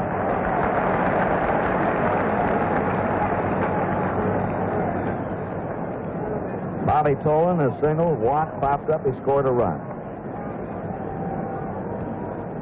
Number 28, Bobby Tolan.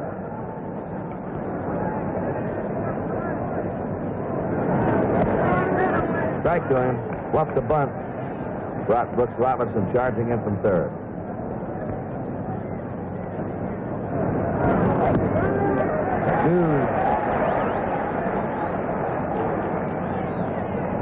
Palmer struck out 6, walked 3.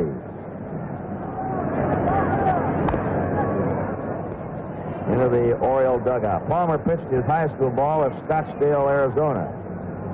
That's the spring training base of the Chicago Cubs. In a beautiful resort area.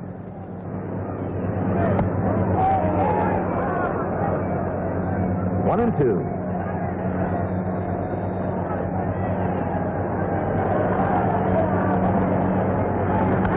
Foul away.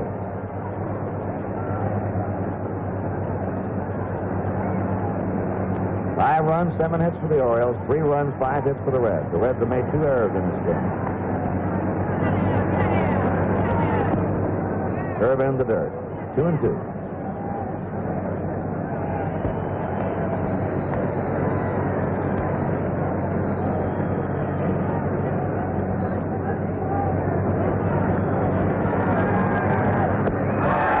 Reaching for a high one.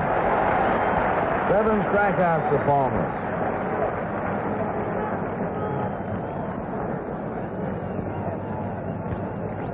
Two years ago, Jim Palmer's future was in jeopardy. Youngest player to ever pitch a shutout in a World Series, 20 years old in 1966. 67 and 68, came up with bad arm and back problems. They say, Chuck, that the Orioles spent nearly $30,000 just on medical bills trying to find the problem. It was a difficult thing, and some very fine medical attention, plus a heel lift, really solved the problem. Oh, look at that slow one float over. Strike 2. Now, Palmer said when he got the bad arm and came back, he decided he had to go to some other pitches, and there was an example of one that changed of pace. Foul ball to Rose. Rose is grounded out, single, and homered. He's had 4 hits the last 2 days.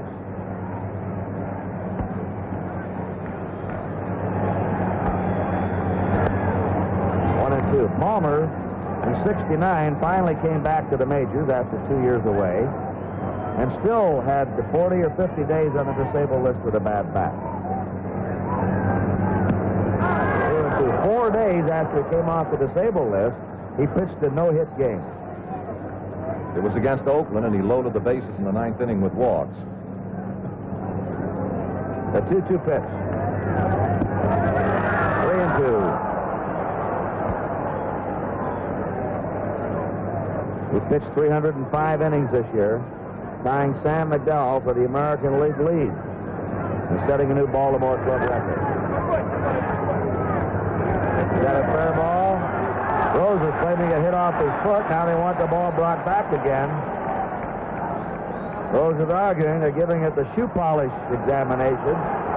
Rose said it hit my foot. And he's unhappy.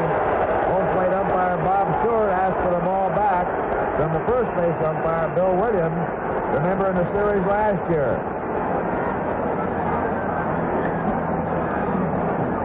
And in Milwaukee, when he had some shoe polish on the ball. So Rose is out. 3 up and 3 down. Sparky Anderson is out arguing.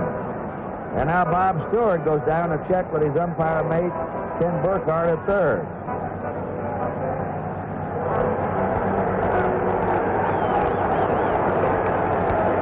That's it. The sign retired. In the middle. Wait a minute.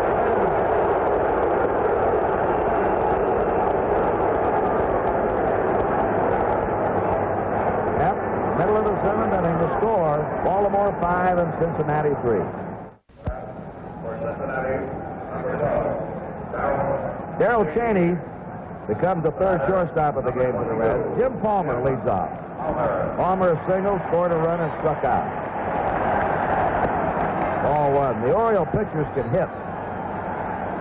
That's Lenhart warming up in the Oriole bullpen. On deck is Don Buford. And now the ball is out on the field, and they call time in right field. In the playoffs against Minnesota, the 3 starting pitchers all had at least 1 hit in every game. The scout report by Cincinnati on Baltimore: be careful with their 3 starting pitchers. They can swing the bat. That's Mrs. Jim Palmer with the black Western hat.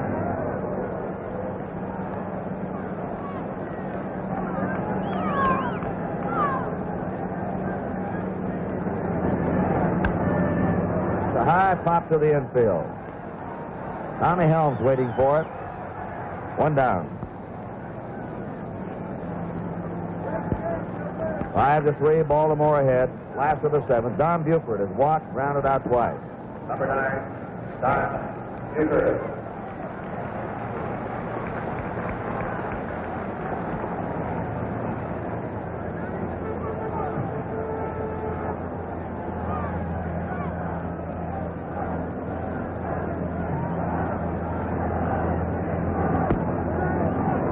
Gets it over for a strike.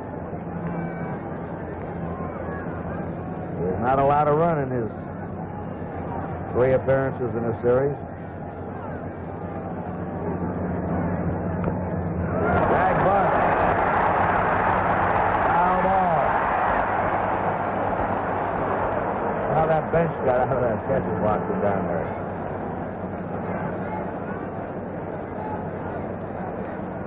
Let's take another look at this drag bunt effort by Don Buford, and look at the bench charge up the line. Carroll elects to let it roll. Bench may have been instructing him to let it roll because he had much the better angle on the play, and they got it foul ground. The count is 2 strikes to Don Buford.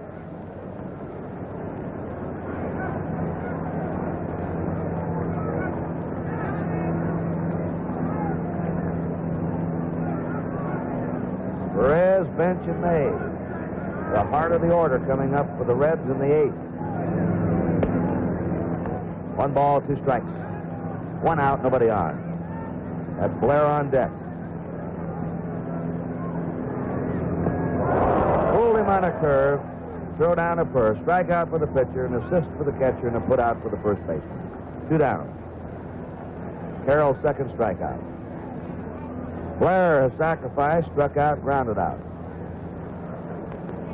Well, it was interesting. Mickey Mantle before the game, Chuck, made a prediction a year away. He predicted the Orioles and the Reds would be meeting in the World Series again next year. I'll tell you, there are a lot of people in Baltimore that hope that Mr. Mantle's prediction is absolutely right. I suppose the same in Cincinnati. Right. The Reds are a young team. They average 26 years of age. Baltimore averages 29 years of age. So I don't believe the Reds have a player 30 years old in their starting lineup.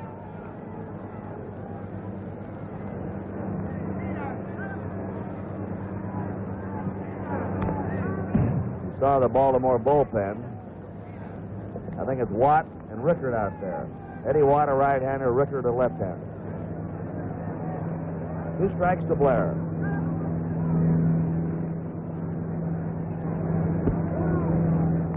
One and 2. 5-3 Baltimore. Last of the 7th. On deck, Boog Powell.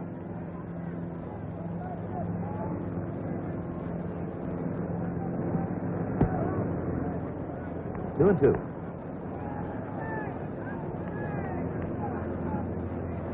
The only Reds over 30 are Cloninger, Washburn, Ty Klein, and Jimmy Stewart.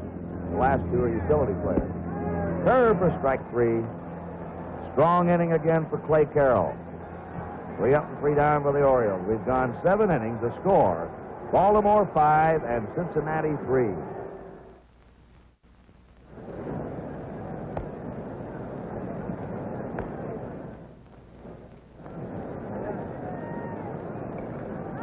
The batter, number 24, Tony Perez. The Reds send their power boys up in the 8th now. Jim Palmer's low with the first pitch to Perez, ball 1. Perez has struck out twice, flied out. 1-1 to him.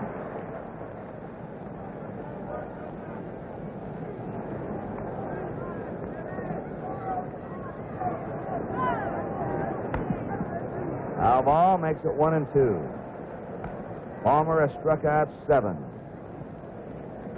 He has walked 3. He went 8 2/3 innings in the opening game at Cincinnati.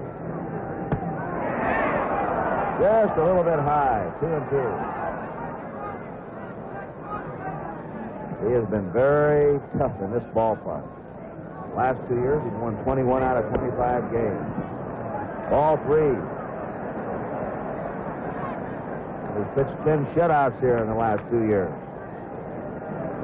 3-2. Just to peek him.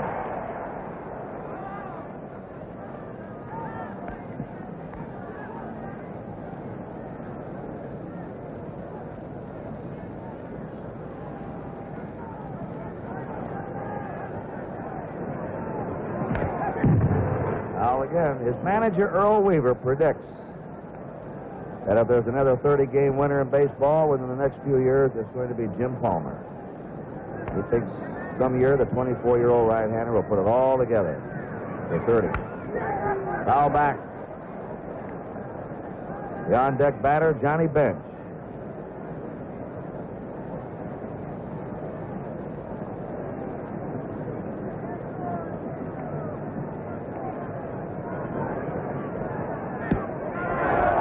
Perez is on. That's the 4th walk given up by Palmer. Johnny Bench has gone hitless. Fouled out, popped up, flied out. Bamberger, the pitching coach, now is coming out to talk to Palmer.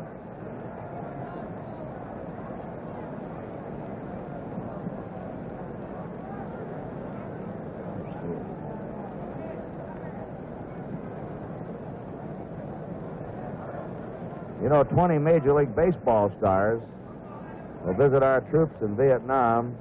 That's Lenhart, number 40.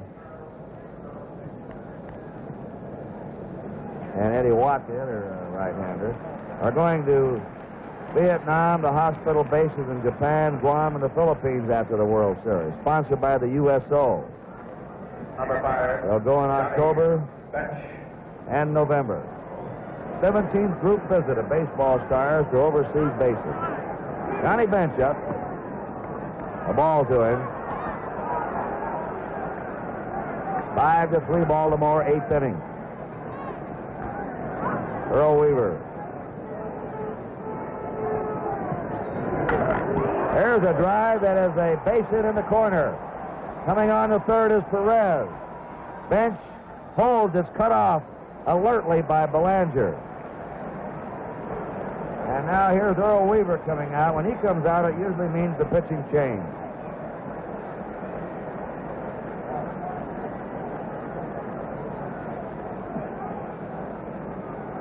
The next batter for the Reds will be Lee May. Well, the Orioles have done a good job handling Perez and Bench up until this inning. Perez has been 1 for 13. Bench has been 2 for 14. The hand is for Jim Palmer as he goes out. There's a break in the action here at Memorial Stadium. The score, Baltimore 5 and Cincinnati 3. Gil Hodges, whose team beat the Orioles last year in the World Series, is downstairs with Tony. Gil, last year, of course, you were in the World Championship here in the World Series, and I'm thinking about the Cincinnati Ball Club.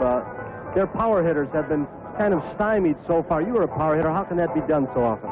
Well, Tony, I think the credit has to be given to the Baltimore pitchers. I think they've been pitching them real good, and also I think the Perez and Benches have been swinging a little bad balls now and then. I think maybe they're pressing a little bit.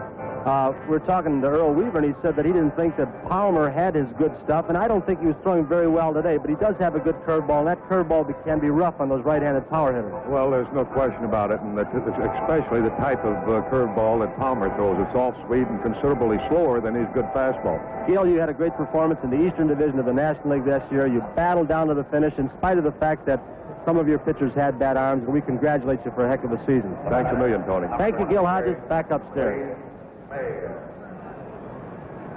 28-year-old Eddie Watt from Iowa led the Orioles in games pitched 4 years in a row.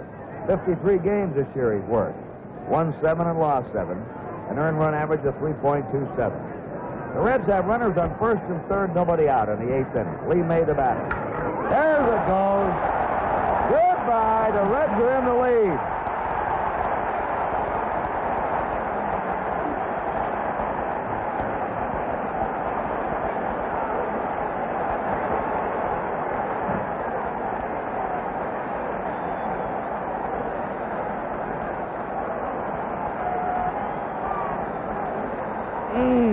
Tagged that one.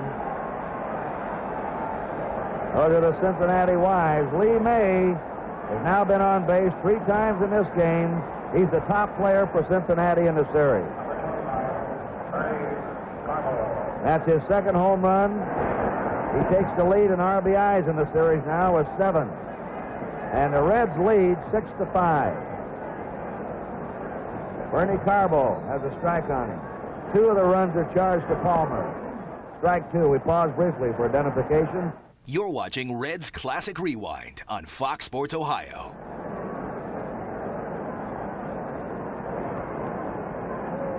Kurt Gowdy, Chuck Thompson, Tony Kubek back with you in Baltimore. 2-strike pitch. Struck him out on 3 pitches. 1 down. Tommy Helms has struck out, flying out on walk. Now you start looking ahead to Baltimore. And in the last of the 8th, they have Powell, Robinson, and Brooks Robinson. Their big boys are due up in the 8th also.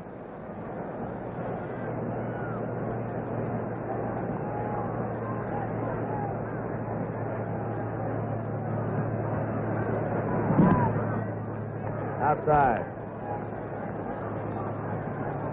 Brooks Robinson with 7 hits leads in the series. May has 6. Paul Blair has 6 hits. Foul out of play.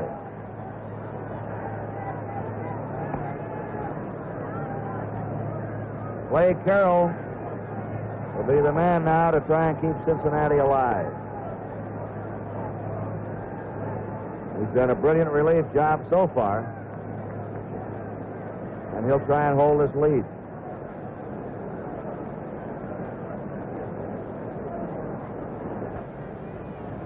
Sparky Anderson, Pete Rose alongside him. Rose with his high crew cut. Ground ball, getting by Brooks Robinson. Belanger fields it. Well, that's one they finally got by Robinson. Maybe Cincinnati thinks things are changing, Chuck. Well, we talked about that a bit yesterday, that the Reds desperately needed some kind of a break to kind of, well, if you can use the expression, light the fire. And, well, that big home run by May here in the 8th inning may have just done what Cincinnati needs to prolong this series. Has scored a base hit for Tommy Helms. Their 3rd hit this inning. Clay Carroll swings and tried to chop it over the head of the drawn-in Robinson. Helms coming back to first. Earl Weaver, Bamberger alongside of him.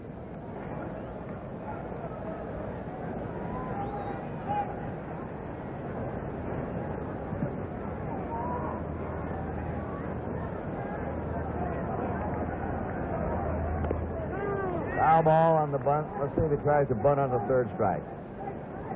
1 out. Helms at first.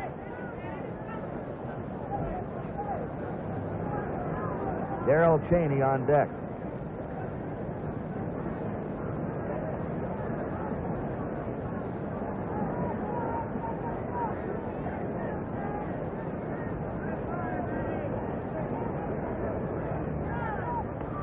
He's automatically out. A strikeout for the pitcher, put out for the catcher. 2 down. Darrell Cheney, a switch hitter, hitting .232 this year. Number 12, Darrell Cheney.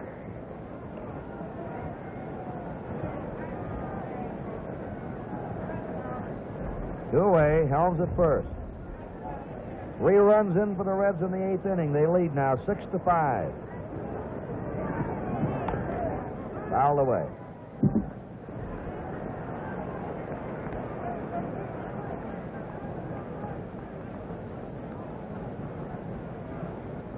The real blast by Lee Maychuk. There wasn't any doubt about that. He was ready when Watt came to the mound.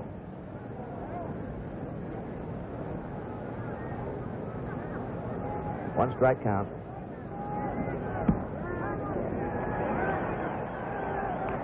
Nothing at 2.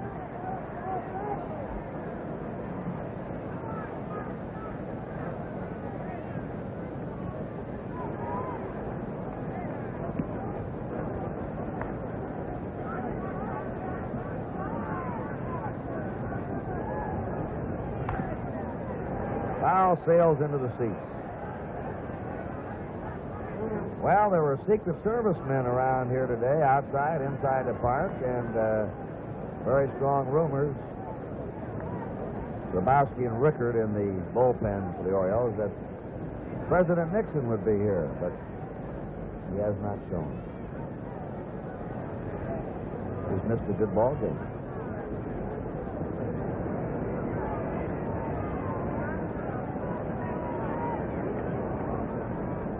Maybe he's watching on television. Avid sports time. I used to see him out at the ballpark, Chuck. He's vice president.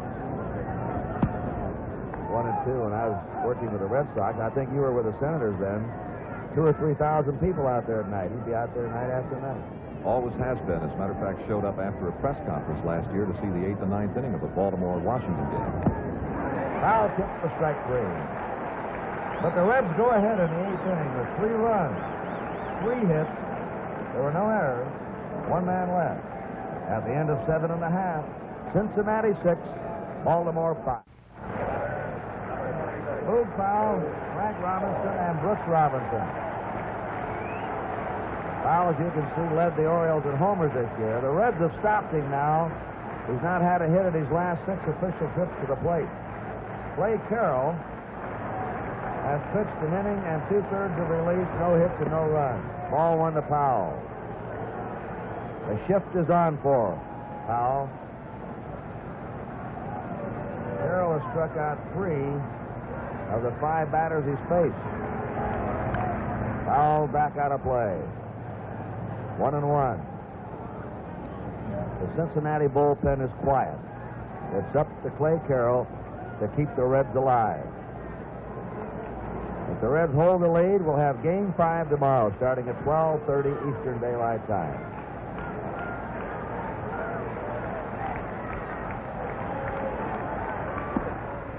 Inside, and if Game 5 is played, Mike Cuellar against probably Jim Merritt, two left-handers.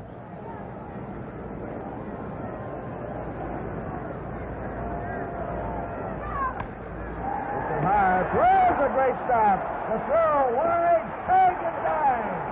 Beautiful play by Tony Perez at third. And at the other end, Lee May again coming through for the Reds. Well, let's take a look again on the replay of this magnificent play from the fired-up Tony Perez. Not only a good stop, but he got the throw away in time and going away from his target. And now watch what Lee May does with it, taking no chances off the bag to make the tag of Powell. And he may have gotten jammed just a little bit in the collision with Powell, but a dandy play by the Reds. Kurt? Frank Robinson hits the ball to shortstop Cheney. He's out, 2 down. Brooks Robinson, 3 for 3, a homer, 2 singles, 2 RBIs. He has scored 2 runs. In the playoffs, 3 games against Minnesota and the World Series, he's hitting .519, 14 hits and 27 times up. He's had 5 hits in his last 7 times up a strike. Look at Perez at third on the line. He doesn't want that extra base hit down the line. Give him the single to the left. Foul ball. Now Tony Perez, a great fellow, has really been praising Brooks Robinson. Best he ever saw, he said. And then Perez had just come up with a big play himself. Without that play, that would have been a double. The tying run on second. 1 ball, 2 strikes. 2 down, nobody on. Cincinnati leading 6-5, last of the 8th inning.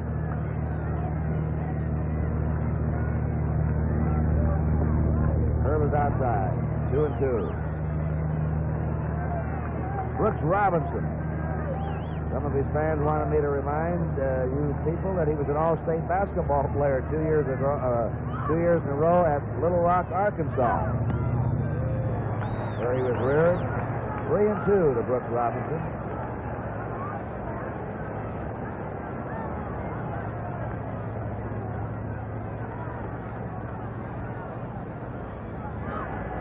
Three-two pitch.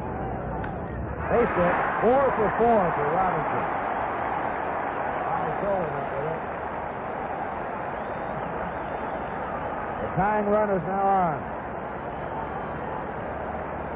And the batter is Ellie Hendricks. Grounded out, single to right, single to right.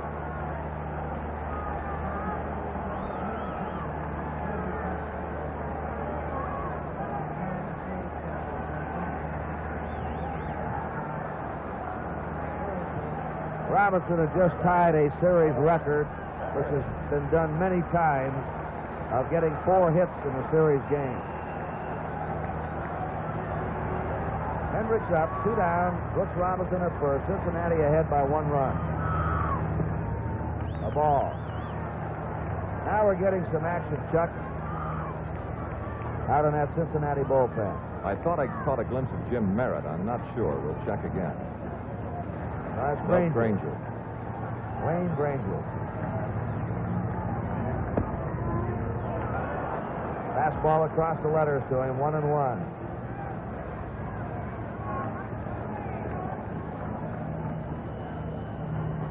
Robinson's had 8 hits in 4 games in this series.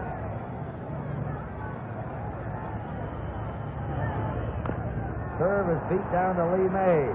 He'll make the play, and they're out of the inning. Ellie Hendricks grounding out to May. No runs, 1 hit, no errors, 1 left. We're going to the 9th inning with a score, Cincinnati 6 and Baltimore 5. Well, we don't know what's going to happen in the 9th inning or tomorrow, if it goes tomorrow. We may be back in Cincinnati. If we are, on Sunday for the 7th game. The World Series will start at 12:30 Eastern Daylight Time. And following the World Series, we'll have NFL football, Pittsburgh at Houston. If not, there'll be a lot of attractive games on NBC. Consult the paper for the listing of the game in your area for NFL football on Sunday. Ball 1 to Bobby Tolan, who has 1 hit in 3 times. Eddie Watts, the pitcher, 2-0. He came in the 8th. 2 men on, nobody out. There's Rose on deck and serves up a home run pitch to Lee May, which put the Reds out in front.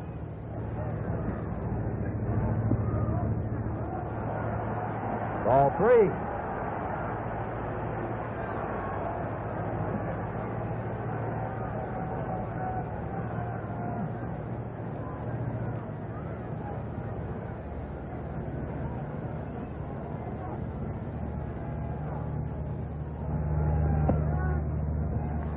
Tolan. We just saw Mo Grabowski in the Oriole bullpen.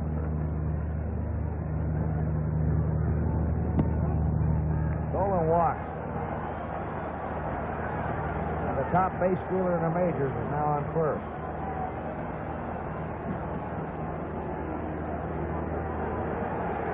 Here's Earl Weaver coming out. Bring him on, he says.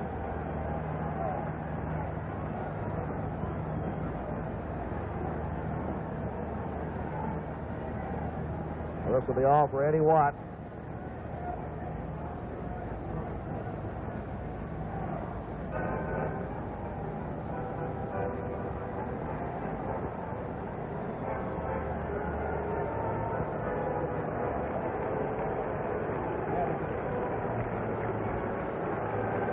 And there's a break in the action here at Baltimore. The score, Cincinnati 6, Baltimore 5.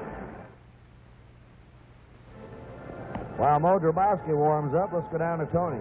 Well, a little while ago, we talked to Gil Hodges, manager of the year last year in the National League. Standing next to me, Danny Murtaugh. Danny, you've got a good shot at this year, along with Sparky Anderson. Well, it looks like that, Tony. I saw one of the polls that was taken. The managers have already picked their choice, and it was you. You must be pretty happy. Well, anytime you're picked by the men you work with, naturally it makes it a double honor. Danny Murtaugh, you had a real battle with the Cincinnati Ball Club in the National League Championship Series. They're a good ball club, and you think this little psychological lift from the bat of May is going to make a difference? It seemed like at the last inning they had a little more jigger out there, and we all know in our league that our club, the National League Cincinnati Ball Club, hasn't been getting any baseball breaks. We're due for a couple, Tony. I'm going to put you on the spot right here. Do you think Tolan's going to be running off Hendricks? They're liable to hit and run a little bit. I don't think they're going to have him bunting. That's a pretty good hitter up there. Thank you very much, Danny Murtaugh. Let's go back upstairs. Pete Rose is the batter. He's had a single and a home run in 4 times up. The fleet Bob Tolan at first base. 35-year-old Mo Grabowski on the mound. Pitched Sunday, 2 1/3 innings. Gave up a home run to Johnny Bench. Slams it to center field. Blair's there. 1 down.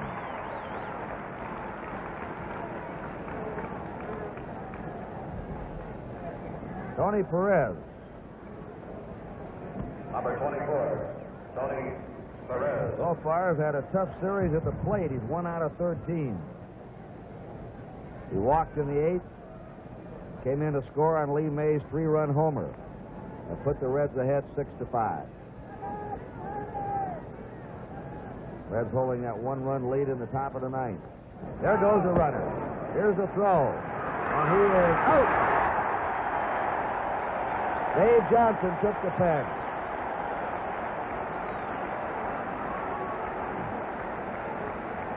We'll take a look at the leading base stealer, Tolan, and the fine throw from Elrod Hendricks, the Johnson tag, and the second out.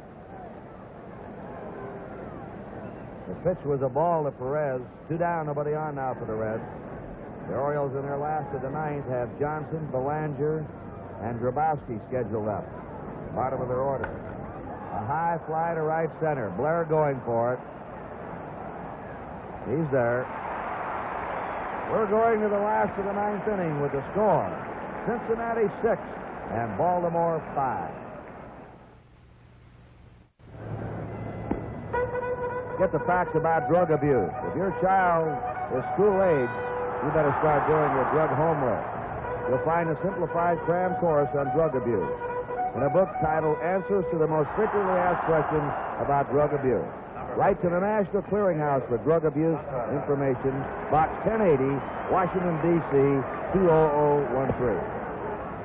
Dave Johnson grounded the pitcher, flied out, struck out. On deck is Terry Crowley. Ball one. Johnson hits a high fly down the left field line. Going for it is Cheney. He's got it, the shortstop, and foul ground. One away in the last of the ninth inning. Terry Crowley, Your attention, please. a young left-hander, For Ballinger, number 37, Terry Crowley. appearing in his first World Series. Crowley, Rettman, some of the talented kids, Grits, that the Orioles have in their dugout that can't play because the Orioles just have too many good players in the field. The Orioles have a great young outfielder named Don Baylor in the minors, Rochester. Ball one, they say, is a real comer. Crowley hit 260. He's dangerous. Foul away, 1-1. Cincinnati ahead 6-5, last of the ninth inning. Clay Carroll has now pitched 3 scoreless innings of relief. Pulled him on a curve. Strike 2. Carroll started the ninth inning of this game with 7 1/3 innings behind him in this World Series of shutout ball. He's been by far Cincinnati's best reliever. Curve is hit down to Lee May. It's a fair ball. 2 down. And the Reds now are 1 out away of moving this series along to tomorrow. Now another pinch hitter coming up. Merv Rettman. Here's a kid that's on the bench and led the Orioles in hitting. Sparky Anderson. Been frustrated for 3 days. Now he gets his infield set. He just moved Bobby Tolan over in the right center.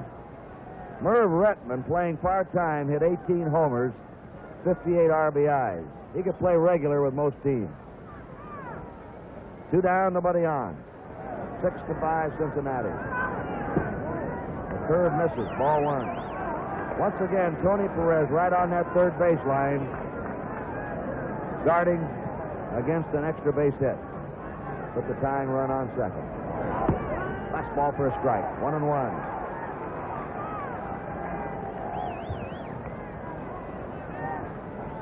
Now Lee May and Clay Carroll are the boys today for Cincinnati. Curve is high and away. Ball 2.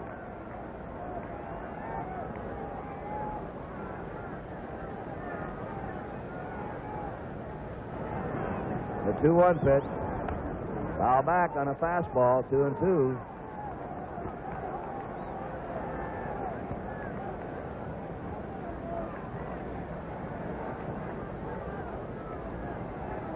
Sparky Anderson waiting for Carroll's next pitch. 29-year-old Carroll from Bradenton, Florida, throws. Foul ball.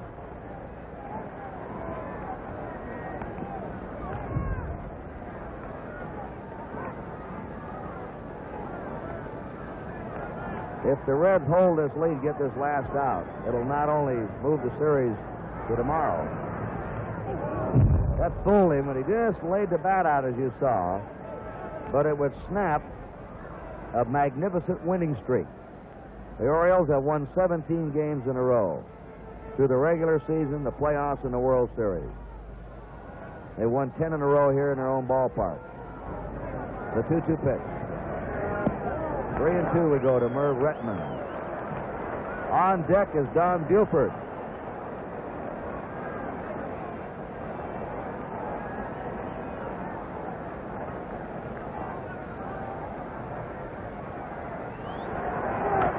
Bounding ball to Perez. The throw wide out at first base. Ball dropped by Lee May.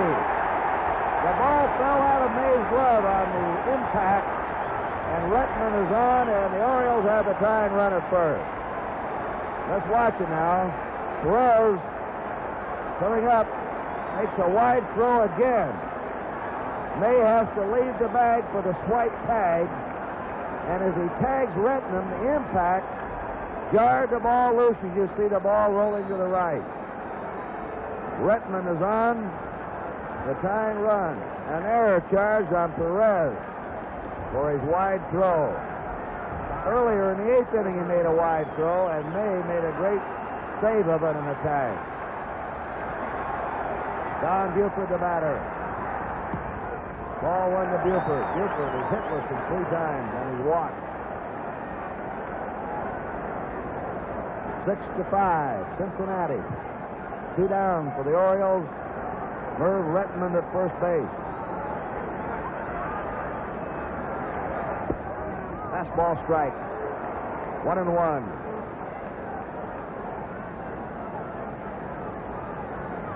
Blair on deck. That was the 3rd error today by the Reds.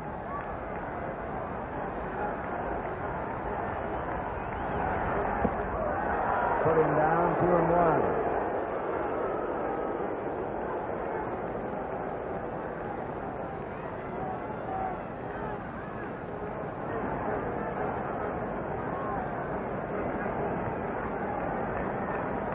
Retman at first, 2 down. Last of the 9th, 2-1 to Don Buford.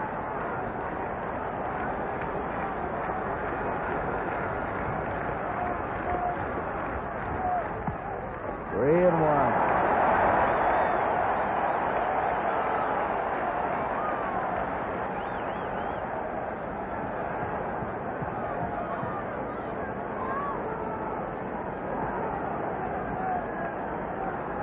A nervous Sparky Anderson right now. 3-2. 2 down. Retman will be going on the pitch.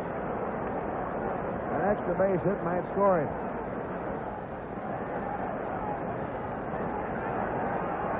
Wayne Granger continuing to throw in the Cincinnati bullpen. 3-2 pitch coming up. There goes a runner. Struck him out. The ball game is over. And the Reds have won their first game of the 1970 series. A tremendous relief job by Clay Carroll, who worked 3 2/3 innings, a 1-hit shutout ball. And he has now pitched 8 1/3 innings in this World Series and has not given up a run. The bullpen has failed Cincinnati on other occasions, but Carroll has not let them down. And the big blow is Lee May's 3-run homer in the top of the 8th inning. The final score, the Reds 6 runs, 8 hits, and 3 errors. Baltimore 5 runs, 8 hits, and no errors. And let's go right down to Tony Kubek. Thank you. With me, the hitting and fielding star of the Cincinnati Reds in their first World Series victory this year, Lee May. And Lee, what do you want to talk about, your home run or your fielding plays? Well, I tell you, I have to talk about the home run because it put us ahead, and boy, my feeling, I don't understand it myself. That's a pretty good time to get a home run. It was a great lift for your team, and talk to some of the wives up in the stands of your Cincinnati players, and they feel you're going back to Cincinnati. That's right. We've told them all the time that we're going back, and we're not out of it yet, and we're pretty confident, and the guys are starting hitting the ball better now, and we're getting a break. The balls are falling in for a change. I saw a ball go by Brooks Robinson, so that's a big break for us. Gotta be. Sure, so I think now we're going to go all the way. Well, you know, Brooks has been kind of a hitting star of the series so far until today. You've been having a pretty good series yourself. Brooks had 4 today with a home run, but you've been having a great series lately. Well, thank you, Tom. I'm just going up there and looking for a pitch and having a good rip at it, and the ball just seemed to fall in for me. All right, what about your pitcher for tomorrow? Well, I tell you, we don't know exactly who we're going to go with right now, and I don't know either. And guys got sore elbows and so on, but I'm sure we're going to come up with somebody that's going to go out there and give all they got. Let's get back to your home run. What kind of pitch was it? What were you looking for? It turned out just right, I know, for you. Well, as he was warming up, I came back to the dugout and asked if anybody knew him because I'd never faced him before.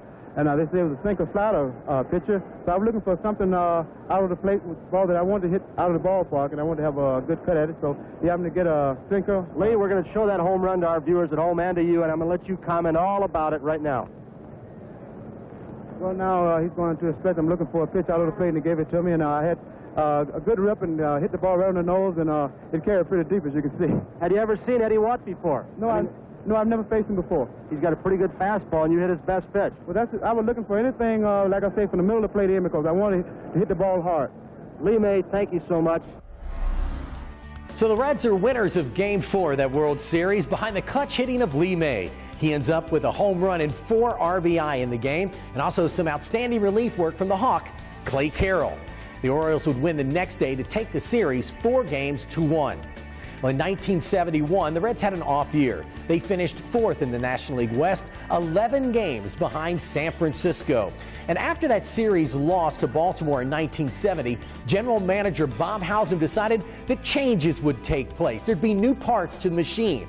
After that 70 series, up until the start of 1972, gone from the Big Red Machine would be Bobby Tolan, Bernie Carbo, Lee May, and Tommy Helms. In with the new. George Foster comes over in a trade in 1971. Ken Griffey Sr. comes through the Red system to make the club.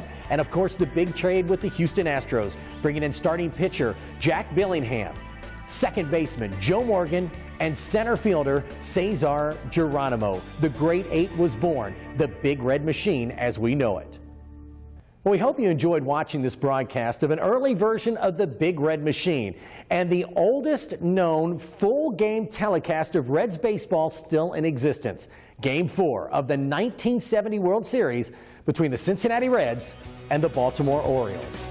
For Reds Classic Rewind, I'm Jeff Pecoro.